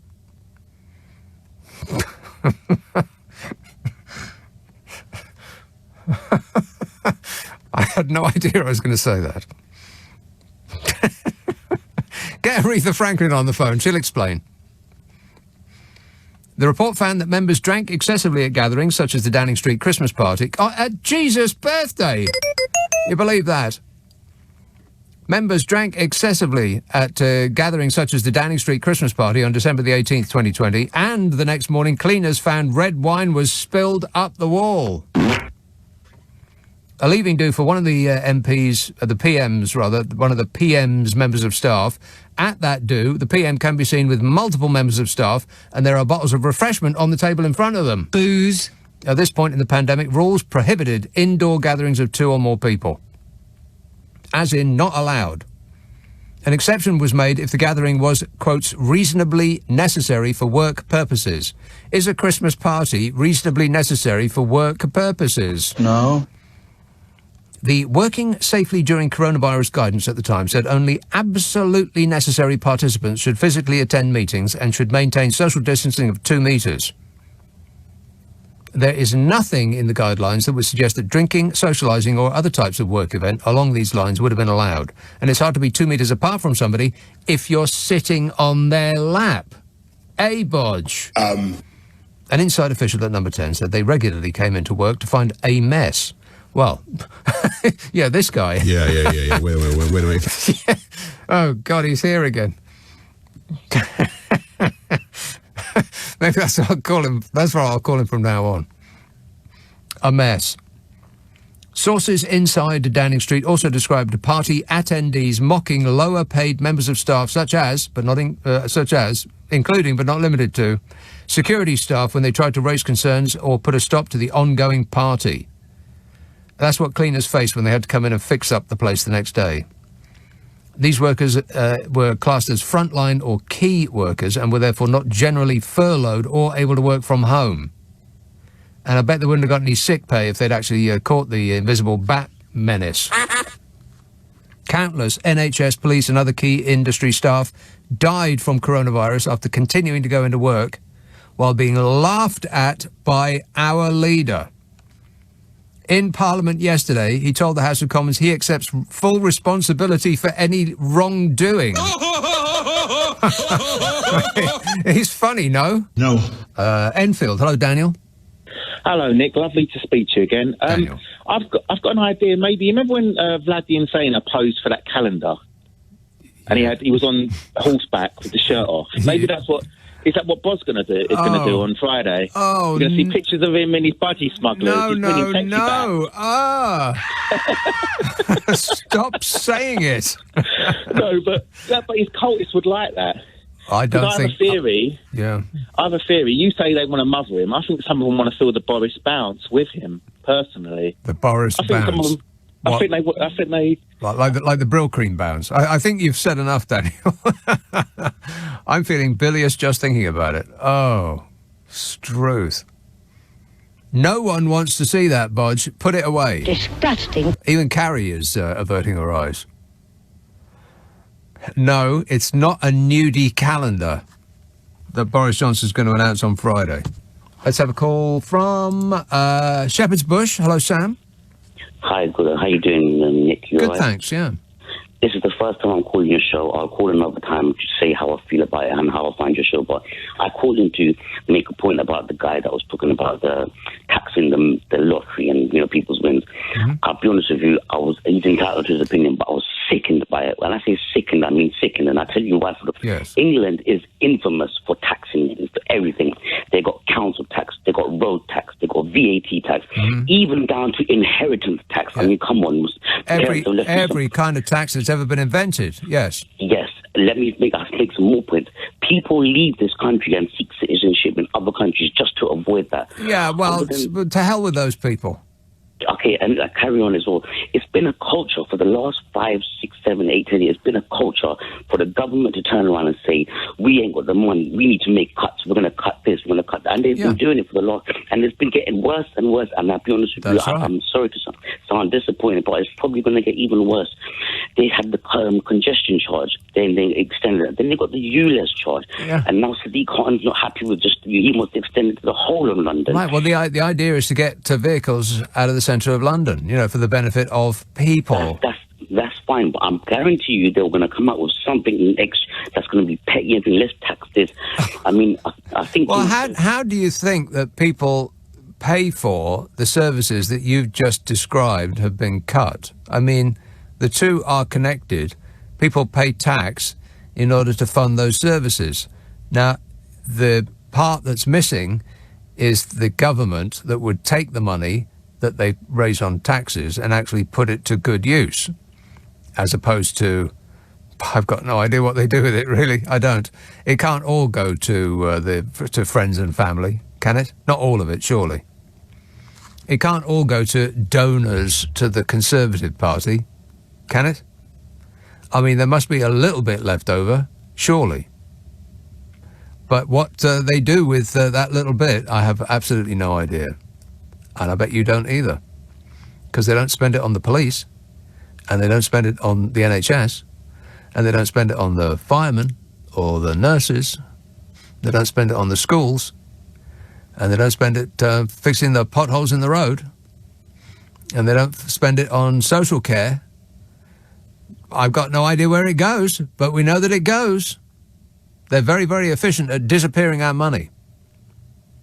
But you can't have one without the other, Sam. You can't complain that on the one hand they're cutting services and on the other we're being taxed too much. I've said this many times before, but and thanks for the call, Sam, but you're not getting on again because if it seemed like there was like a glitch in the Matrix, it's because he said something that he shouldn't have done. So that's the third time somebody's had to get dumped in this show tonight. I can go through a year without having to do it. It just must be something in the air, I suppose. But you can't whine about taxation and about services being cut because the two are, in fact, connected. Humberside. Hello, Charles. Oh, hi. Charles. Good to be on your show once more. Is it? I have to use the word allegedly regarding what I'm about to say. Mm-hmm. And you studied the subject, I believe, at university. Allegedly. The Prime Minister's mind. Oh, yeah, the Prime Minister's mind. Let's check in with the Prime Minister's mind. Yeah, still nothing happening. See, I've come to the conclusion, allegedly, that frankly, Alexander de Pfeffel Johnson, the Prime Minister, is a weirdo. He's a shower. Let's not beat around the bush. I'm wondering, what's the definition? I mean, given his love life alone. Yeah. I mean, I'm wondering, frankly, whether he's a nut. What kind of a nut? Well, one that he's already cracked by the sound of it. Right, a cracked nut. Yeah. I wonder how Carrie is, by the way. I don't care. She's actually not that bothered. She sounds exactly like Melania if you don't pay close attention. They're almost identical. Greenford. Hello, Paul. Hello, Nick. Yeah, good point about the general election being cancelled. Yes. I mean, he seems to be going that way, but I think Labour can do it. I mean, I know he got through because Corbyn was in, but the press were putting Corbyn down. I think he was good, Putting him down. I've never seen a campaign against one individual like it in my life.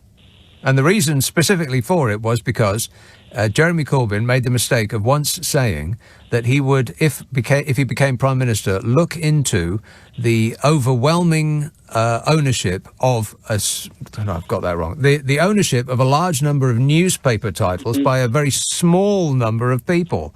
And at that point, those very same newspaper magnates freaked out and levelled their guns at him and began pounding away on a daily basis for years.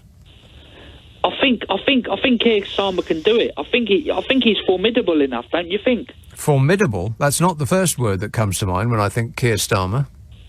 Oh gosh, you don't think he's good, no? Well, you said formidable. He's a formidable opponent to Boris Johnson. I think he can do it. I think he can beat him at the election. Well, that may be, but I still wouldn't call him formidable. Oh, okay. I think he's the antithesis of formidable. I'm going to look up the word formidable in the dictionary for your convenience. Yeah. I don't know it myself, to be honest. I just coined it. Sorry about that. I don't think you did. I think you nicked it off somebody else. Formidable.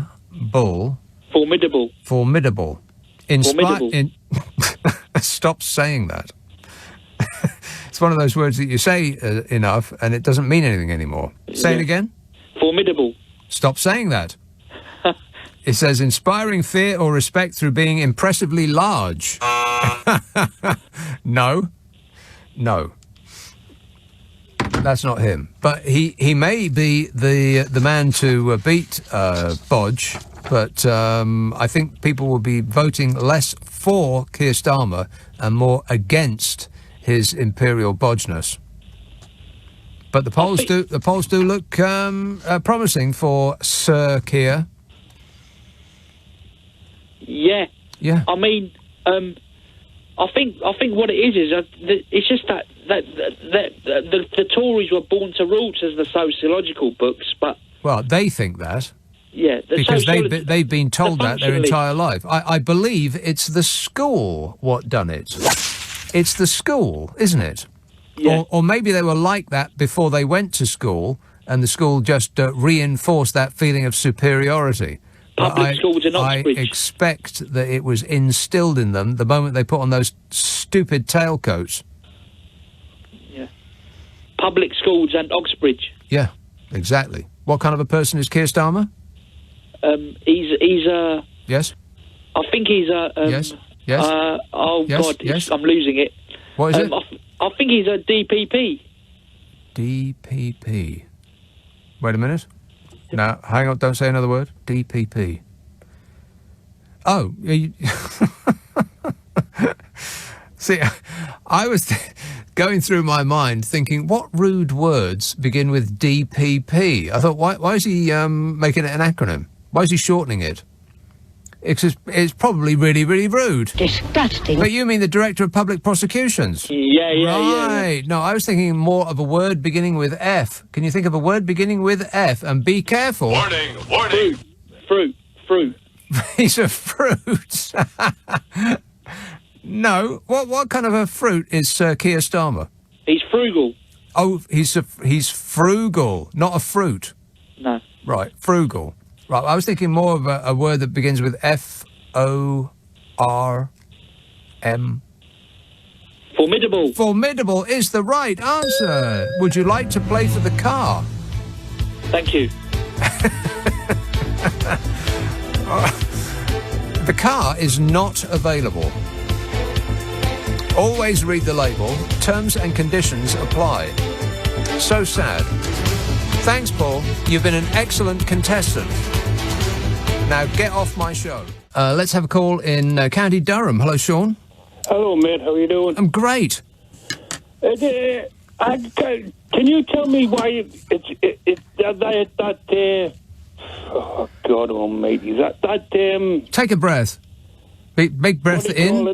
You're not breathing. Take a big breath. Now just calm, relax. Take a big breath in.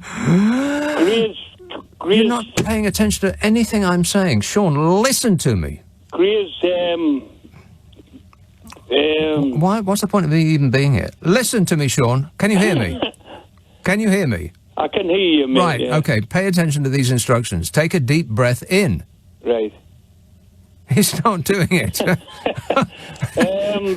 Greer's report, that's what I was on about. Why has it got to go to the halfway at number 10? Why doesn't it just go straight to the public? Right, why didn't you take it? He can use Tipex. Why didn't you take a big breath in when I told you to? It's just air. I'm not trying to poison you. But I don't understand why it's got to go to number 10 and why they already had a meeting anyway. Right, I don't understand why you refuse to take a deep breath in. What's that about? There you go. Is that all right? Well, you're supposed to hold it. I just don't understand why it's got to go in. Because he is the invigilator. It goes to him. He is the person that will decide about who gets punished one way or the other. As weird as it might sound, he is the person that decides whether he is guilty or not and what his punishment should be. I bet he'll probably give himself 6 of the best. Thank you, sir. May I have another? Has he had a meeting with the police as well? Has he condemned it? Has he corrupted them as well, like? I don't know. I've got no idea. They seem to be. They seem to be very close. Him and the police. They've spent a lot of time in each other's company. Well, at least they should do. He's supposed to be in at 6 parties. He only got fined for 5. He didn't get. He didn't. Yeah, he got fined for 1. No, there's something serious not right. There's something not right, mate. Okay. Well, can you look into it for me, Sean? As soon as you let that breath out. Thanks a lot, mate. Oh, very, very uncooperative. I didn't ask him to go and drink a cup of bleach. Just breathe air in. You know, collect your thought. Fulham. Wendy. Oh, yes, hello. Wendy. Yeah, I was just, oh, God, my word. It's official. What word? It's official. What is? I'm a pensioner. It's official. You're a pensioner. Yes. Yeah. You made it. And the things are happening as well. You know, about 10 o'clock, I went down the hallway or corridor. Now, was it a hallway or a corridor? I see, right. A corridor or a hallway? Which was it? An estate agent would call it a stunning reception room. Oh, that sounds nice. Yes, I'll have one of those. And then, and the fire alarm went off, and I there wasn't cooking, or I just walked along into the kitchen, and the fire alarm went off. Yeah, you're minding your own affairs. And then it made me unawares. Well, kind of, because I kicked my own ankle. What'd you do that for? The fire alarm was that loud, it gave me it shook me up. Oh, she's just been cut off. Kicked my... Oh, no, she's back again. Initially, I thought, phew. And then I thought, oh, she's back again. Did I go? You went somewhere, Wendy? Oh, no. There she goes again. I think you've got a call coming in. I'll leave you to enjoy that at your leisure. Let's have a call from Lewisham. Hello, Jane. Oh, Jane. Is there a Jane there? Hello, Nick. Hello, Jane. Your mate Bodge, right? Mm-hmm. Do you think he's lying? Yes. And he's and he's really a Remainer. Well, he always his opinion changed according to the direction of the wind and which direction he thought would reflect well on him personally. But I think he's really a Remainer, and that's why he's bodging up the country. And I don't think he likes us English. Right. You know? Right. Yeah, because he was born in America, wasn't he? He's really trying to mess up the country. And that Chancellor that he's got... I can't believe I'm about to say this, but if that's true, Boris Johnson is doing an excellent job. Yes. But, Nick... Yeah. Right... Nick, yes. But we've got I'm here. the motoringparty.co.uk. Look us up. I won't. The Motoring Party. The motoringparty.co.uk. Yeah, sounds great. We're the only ones that can sort this lot out. Oh, well, then we're doomed. I think Bodge is going to try and give us trouble. What's this about he's taken over the Electoral Commission? What's he doing there? Whatever Donald Trump would do. In any given moment, just think, what would Donald Trump do? And that's what Bodger does. I don't think he's following Trump. I think he's following Xi Jinping, and he wants this country communist. Right, as you said, it's worse Nick, than I thought. Communist, you say? Yeah, he wants his country communist. Right? In what way? I don't know whether to actually pursue this or not. And my mind is saying no. It's saying no. Don't go there. It's saying no. Don't go there, Nick. It ain't worth it. But okay then. I can't help myself. What do you mean, communist?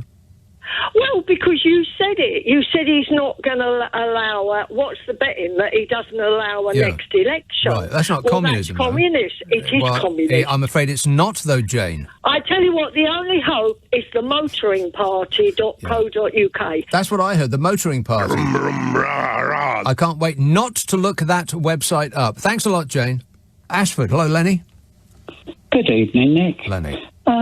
Yeah, well, I truly think that the way the government have treated, they've looked at us like with contempt throughout of this. Yeah. When it first came about, all they said, it's only a storm in a teacup, it doesn't matter. They're still saying that, but we refuse to agree with them. I totally agree with you. And now where they're changing, like, the ministerial code, and they're treating us carried on. They haven't learned a thing. Well, they have learned. I believe that they have learned. That what they've learned is that they can pretty much do anything they like and get away with it. They're still in power. They've still got a good shot at winning the next election. It's a couple of years away, or whenever they say it is, to their own benefit and advantage. And I think that the same arguments that won in the last one will be present in the next one. Let's get Brexit done. If only we can get more power, then we'll be able to get Brexit done. If only we can pick more fights with the French, then we'll get Brexit done. And then the war on woke thing, and he'll do his act. And I would not bet against him winning the next election. Well, I can only go by myself, how I feel. I've never voted for anybody but Conservative in my life. Right. But I haven't voted for them for quite a few years. I've been politically homeless. And I think what their biggest thing is, it's not people like myself voting for another party. I think their biggest problem is that getting Conservative people to vote Conservative again. I think that's their biggest trouble. Right. Even when you were young, you voted Conservative? Yes, I've always been a Conservative, yes. Right. Yeah. So what is it that attracts you about them? And what is it that you think would benefit you if they were in power? Well, I've always looked at it that no working man is any good to himself. That's what a trade union is for. Yes, but what it is, the trade unions, I think, ruin this country. Well, I mean, if you go back, I'm in my twilight years, Nick. Yeah. And if I go back and look at, I mean, when we had a chance to become something in the world, the trade unions ruin this country with one man, one job. And when they used to have all the lightning strikes through our motor industry and everything, they killed our industry off. Well, I'm not sure that that's entirely accurate. I wouldn't really agree with that, Lenny. The only reason that we have sick pay and holidays and 2 days at the weekend off and pension and any benefit from employment at all is because of the workers organising for their own benefit. I don't think it's trade unions that ruin the country, but just by getting what they can for their own members is them doing their job. I suspect that it's the right-wing press who have persuaded many people that it's the trade unions that are at fault for the ruination of this once great nation, but I think that they're probably putting that opinion forward for their own benefits, for the benefits of the offshore billionaire press owners, who, of course, have had many fights with trade unions over the years. Oxford, Peter. Hello. Peter. Hello? Yes? Hello. I'm sorry for my flippant remark, Nick. I wonder if you could help me, first-time caller. I've been having nightmares since this Angela Rayner leg crossing incident. Yeah, okay. I'm getting a gut instinct off that one too. No. Yeah, I think I've just saved the day twice.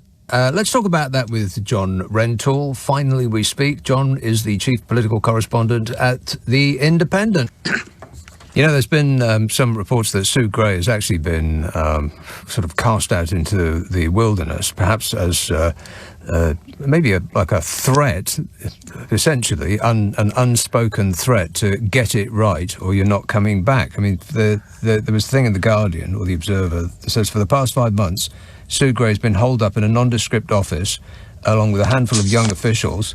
Yeah. She has, according to colleagues and friends, been given very little assistance by senior figures in the civil service, including this Simon Case fella. She's been deliberately ostracised with a view to making her task all but impossible. I find that hard to believe. I mean, I think, you know, it's difficult for people to talk to her or have meetings with her because the conspiracy theories all start then, don't they? So I think she has presumably carried out her job with due impartiality. I mean, as I say, I think she has a good reputation for being a strong, independent-minded person, and you know, I think there's a limit to how much pressure can be put on her. But in the end, it isn't an independent inquiry, and therefore Keir Starmer may have missed a trick. I think he should possibly have gone for a touch of the Ed Miliband. He should have gone for a public inquiry, except that I think the whole thing is a bit of a waste of time myself. Well, it is only a waste of time, and of course a lot of papers have been saying it's a waste of money as well, and the public should not be interested in this because there's more important things, and let's just move on, and blah, blah, blah. But the only reason that they've had now 2 investigations into this is that the people who were at fault refused to admit what they've done. So they just... Well, they didn't realise what they'd done. Come off it. Oh, please. Well, how can you not... Have you ever been to a party? Have you ever been to a party and you didn't know you were at a party? Well, no, but the question is, was it an illegal gathering, or was it reasonably necessary for the purposes of work? And it's obviously a grey area if it's a bit of cake in the office at work. I mean, obviously the karaoke machine and all the rest of it is a bit different, but then the rules were different at that time. And besides, the Prime Minister wasn't there, so it all gets very, very complicated. Oh, I'll give you 3 scenarios. I'll nick them from the Guardian, actually. You tell me which you think is most likely. That there's going to be... the support for Boris Johnson plummets after the report's released, and there's going to be a leadership election. Yeah, not that one. That's not happening. Tory MPs just don't have the appetite for it. They don't want to do it now. No, that even if the report is damning, that he just ignores it all and battles on, probably by jetting to another country or dressing up in somebody else's work clothes for a photo opportunity. Well, he does that pretty much every day already, so yeah, that's very likely. Or that the report's just going to be a damp squib. It's not going to give anybody the closure on this, and they'll just sort of muddle along. Well, I think yes, combination of your scenario 2 and scenario 3. I think the report is going to be an anticlimax because I think we more or less know all that happened. I mean, some of the photos might be quite interesting. But no, I think Boris Johnson will carry on, and he'll be brought down by something else in the end. I mean, I'm not sure he will lead the Conservatives into the next election, but it won't be this that gets rid of him. Right. Well, the excitement mounts. Thanks very much, John. My pleasure. Trying to connect you. Sorry to keep you waiting. Yes, Ranjit. Sorry to keep you waiting. Oh yeah, you okay? Yes, good. Thanks. Yeah. Nick, are you aware of the petrodollar theory? The what now? You know, when it's called the petrodollar theory. Are you saying petrol oddly? No, petrol. Okay, anyway, what it was? Spell petrol. It wasn't petrol. It was petrol. Spell it. Petro. Dollar. Petrodollar. Okay. Yeah. Theory, yeah. Where the Americans used to send money over to America. The Americans. Wait a minute. No. The Americans used to send money over to America. No. Start again. To Saudi Arabia. Yeah? Saudi Arabia, yes. And in return, get oil. And then the Saudis used to reinvest that money in America. So they used to basically get the oil for nothing. Yeah. Okay. Well, no. It depends on how they reinvested it. If they reinvested it by providing funding for schools, then yes, America got it for nothing. But if they reinvested by buying American companies, then no, they didn't get it for nothing. No, yeah, and that was partly where the first Gulf War happened, because Saddam Hussein said, "I'm quite happy to sell you the oil. I'm going to get to my point in a minute. Mm-hmm. I'll sell you the oil, but I'm going to invest my money elsewhere," and they didn't want that to happen. Right? So what Rishi Sunak's done this week is, right, now people like me who can't afford to pay my electric and gas, if I can't pay, would get prosecuted. Yes. Yeah. And it would cost the government more money because I'm already on the breadline and I'm going to get prosecuted. I might not be able to pay for it. It's going to be legal aid and stuff like that. Yeah. So what he's done, he's taken the money off from these rich companies, right, give it to people like myself. Yes. So I can pay my bills. Right. So they're back to square one. Yeah. Right? I believe that just before the news I said all this. You did, yeah. And so my message to Rishi Sunak is, right? Yeah, so here it is in a different accent. Go ahead. Yeah, don't tea on my back and tell me it's raining because they're taking the mickey out of us. Maybe it's raining, Ranjit. No, it isn't raining. It's sunshine. Yeah. Is it? Okay. And when somebody asks them a question, why are you, peeing on me from a great height? They say, go and get yourself an umbrella. Yeah, they'll say it's trickle-down economics. Yeah. All right. Thanks a lot, Ranjit. Thanks for your excruciatingly detailed explanation. Let's see if I can fit in Teignmouth, rather. David. Teignmouth. Yeah. I've spent the first half of my life using imperial measurements. And one of the things, it sounds as though you probably won't believe it, but we were far better mental arithmetic because it was quite complex. I know there's an argument for making things simple, but in those days, you had a base 12 for a shilling, you had a base 14 for a pound of stone, you had a whole range of different bases to work off. Now all we operate around base 10, and it did actually work. Well, it worked because we didn't have any other system. And I agree with you that people used to be better at mental arithmetic, but the reason for that is that people had to use mental arithmetic. Calculators were not readily available, and we certainly didn't have phones in our pockets that were basically computers that were, easily available. A computer in the 1980s took up the size of a room. Let's talk about it with Angela Knight. Angela Knight is the former CEO of Energy UK and a former economic secretary to the Treasury. So how do you feel about the idea of a windfall tax on the energy giants, Angela? Well, I'm not sure that I particularly favour a windfall tax in any respect, and many of the so-called energy giants, those who are taking the oil and gas out of the North Sea, are already paying about 40% corporation tax, which is something like twice what every other company is paying. At the same time, this is an extraordinary time that we're in, extraordinary situation.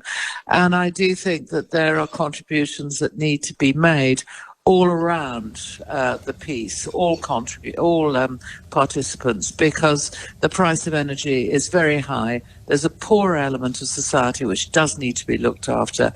And how we do that, I think, is very, very important. It may be true that the energy giants that are taking the oil out of the North Sea, they do pay a certain amount of tax, but they are subsidised in that when their operations cease, we, the taxpayer, pick up the bill for cleaning up after them. So that they are getting a pretty good deal out of this, aren't they? There is a pretty good deal, yes. They take the downsides as well. So, I mean, during the pandemic, for example, they weren't making any money. They were all making losses. Just about all of them were making losses. And right now, they're making some big profits. We expect them to be paying, I think the last figure I heard was something like £7 or £8 billion already. They're expected to pay this year in tax, which is good, and much more than they've paid before. So whilst I do accept and do understand exactly why there are calls for them to pay more, and in some respects I do think that there's a backstop that needs to be there because we need them to invest as well. At the same time, the discussion which I want to see is a bit broader than that, which incorporates all the things, first of all, that the major energy companies are actually doing in the way of investment, making in the way of money here in the UK, because many of them are operating in multi-jurisdictions, as you know. And I also think as part of that discussion, what needs to take place is actually who do we protect, how do we protect them, and what proportion or what percentage of what they have to pay for energy should we protect. So rather than just pick one piece of what I quite appreciate is quite a long chain, however important that one piece may be, if we're going to get this right, which is who pays how much and for whom, then we need to have that broader discussion. If I can just pick at the investment idea, because that's one of the reasons that the government has said that they're very against the idea of a windfall tax, because they want the energy giants to invest in the future, green technology, and to reinforce the security of our supply and so on. Yes. But surely those those industries. I mean, I think it was BP that said, "Well, we don't mind a windfall tax. Actually, go ahead, take it from us. We're not going to change our forward investment plans one iota." And that's the truth, isn't it? Because they're not doing us a favour by investing in the future. They have to do that to survive as a company, so they were going to do it anyway. Yes, it's a question of how much that they invest, I think. But as I understand it as well, when challenged, the head of BP did say that even if there was a windfall tax, it would make no difference to their investments in this country. And that, I think, really sort of sets out his case. As to whether that is also the situation across all the wide variety of different companies that are taking gas out of the North Sea, and so are making right now substantially more profits than they expected, I do not know. What I do think, though, is important is that they, whoever they may be, do pay their full contribution into the British economy, and that contribution may well be, in some instances, more tax, and in other instances, more and speedier and faster investment. The transition from where we have traditionally generated our electricity and indeed our gas central heating as well, to the new environment where we're using much more greener, cleaner and renewables is an expensive proposition. Backup's got to be built, and there's all sorts of changes to networks and transmission as well that sit on the side. It's a large amount of money over a very considerable number of years. So I come back to my earlier point. Who needs to pay more? And I'm sure some do, and I'm sure that will come about, whether it's via a windfall tax or other mechanisms. But we do have to be clear that we get the targets right and we get the solutions right. Otherwise, they could well be very easily asking companies to pay additional tax, which does result in less investment, or indeed others to pay additional tax, and they just walk away and say, no, we'll go and operate in other countries. Let's do what we need to do in a proper, carefully thought out manner. Do you think that the people in this country, you used to read stories about rip-off Britain, and the newspapers would print a list of products side by side, the price here and the price wherever they found that it was cheaper. Do you think that there's an element of that here? Because I know people who live in France, and they've told me a couple of months ago that their bill didn't go up, it actually went down. And I was speaking to her again today, and she said it's just gone down again. Well, that's interesting. I mean, France is predominantly powered by nuclear power plus hydro. So as such, it is shielded from the global market problems which centre around gas and oil. And so I would expect that the French energy situation would be different. But if you take my younger son, who lives in Spain, he has seen his bill triple. So I think that this tells us something. It says that if we are dependent on what's happening elsewhere in the world, then we're much more exposed to fluctuations which can go against us. But if we are sensible and careful and unemotional about energy security, then yes, we can do more. And what we can do here in this country, and it'll take us the next 10, 15 years to do it, will in fact insulate us from what's happening elsewhere in the world. You heard the government just this week blame the Labour Party, despite the fact that the Conservatives have been in power for 12 years now. They're blaming the Labour Party for a lack of investment in nuclear power. Was there any part of that was fair? Oh, well, I think there's something fair, which is called a lack of investment in nuclear power, but I don't really think that you can blame any particular political party for it, because I don't think that there has been much ambition or preparedness to fight that corner for very many years, whatever member of political party you come from.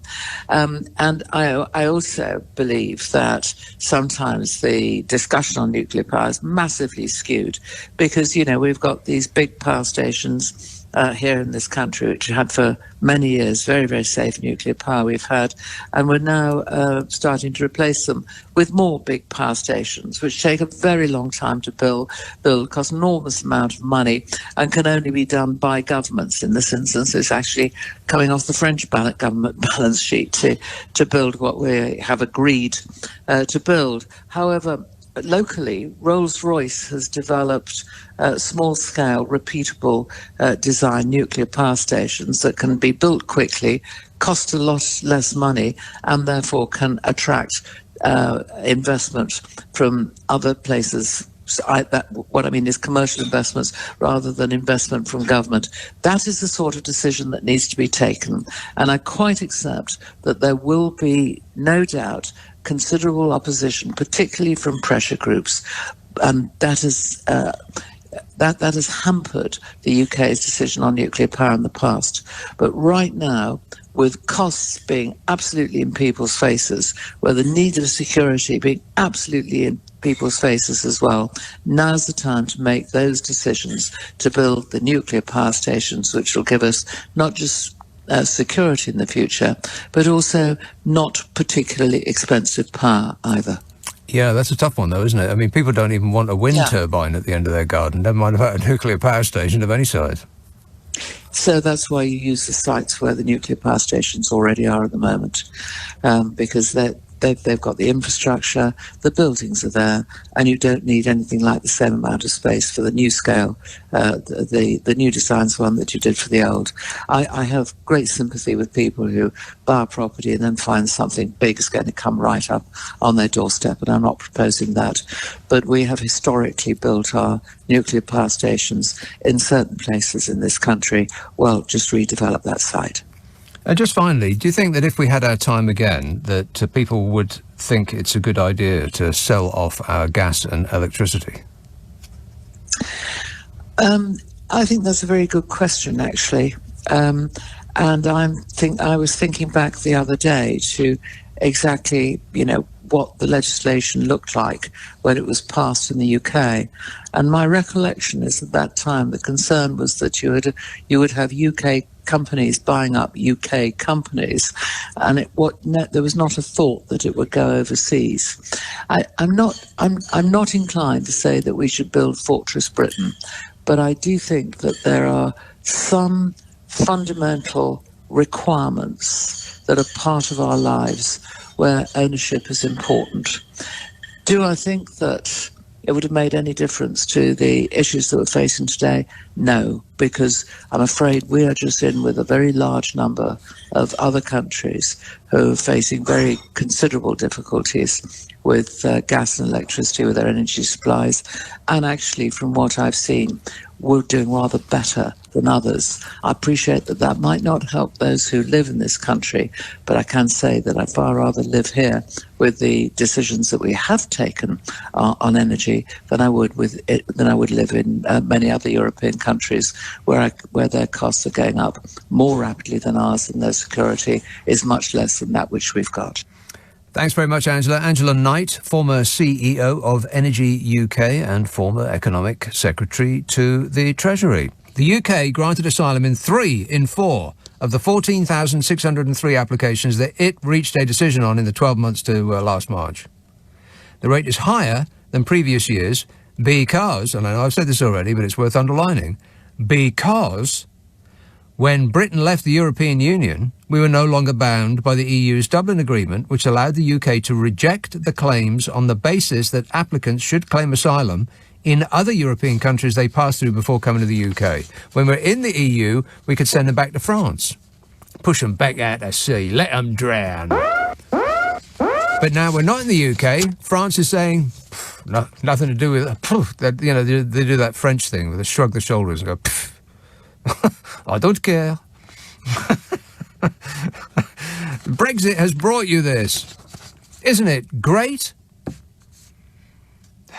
How about that? More asylum seekers because of Brexit, not fewer. It makes you wonder what a certain dinghy spotter would say about that. I'm a nutcase. And one of those, who make it here, the 75% grant rate is the highest since 1990, when 82% of asylum seekers were given the right to stay. That's according to Home Office data. And you hear the mood music coming from Pretty Patel. Yeah, that's her. You hear the mood music and it's like, oh, yeah, we're going to crack right down on them. Going to be really, really mean and cruel. That's the public face. In private, it's, yeah, come in. Asylum was granted to 98% of Syrians, 97% of Eritreans, 95% of Sudanese, 91% of Afghans, 88% of Iranians over the 12-month period. Overall asylum applications, 55,146 in the 12 months to March. There's 110,000 people in the asylum backlog, which is also a record. And more than 9,000 migrants have arrived in small boats this year, triple the number this time last year. The reality is the precise opposite of what you're being told. Liar! It's almost like we're being led by liars. Priti Patel, the Home Secretary, has announced a new asylum action group. That sounds like they're really getting it done. They're an action group. They're going to find ways to streamline applications. Yeah, you'll put your application in and you'll hear this. No. As they push you back out to sea. Streamline applications. They'll streamline the process of saying, yes, come in. In reality, while going on the news and saying, no, get out. Data shows that 76% of asylum claims came from men aged 18 to 29 were granted, despite Patel claiming that 7 in 10 channel migrants were economic migrants. See, if they were just economic migrants, we'd turn them around and boot them out, or she would. But 76% of 18 to 29-year-old men who claimed asylum were actually invited to come on in. She said 7 in 10 channel migrants were economic migrants. I mean, she wouldn't lie about a thing like that, would she? How's Brexit going, by the way? Brexit's going great. Glad to hear it. There's some good news.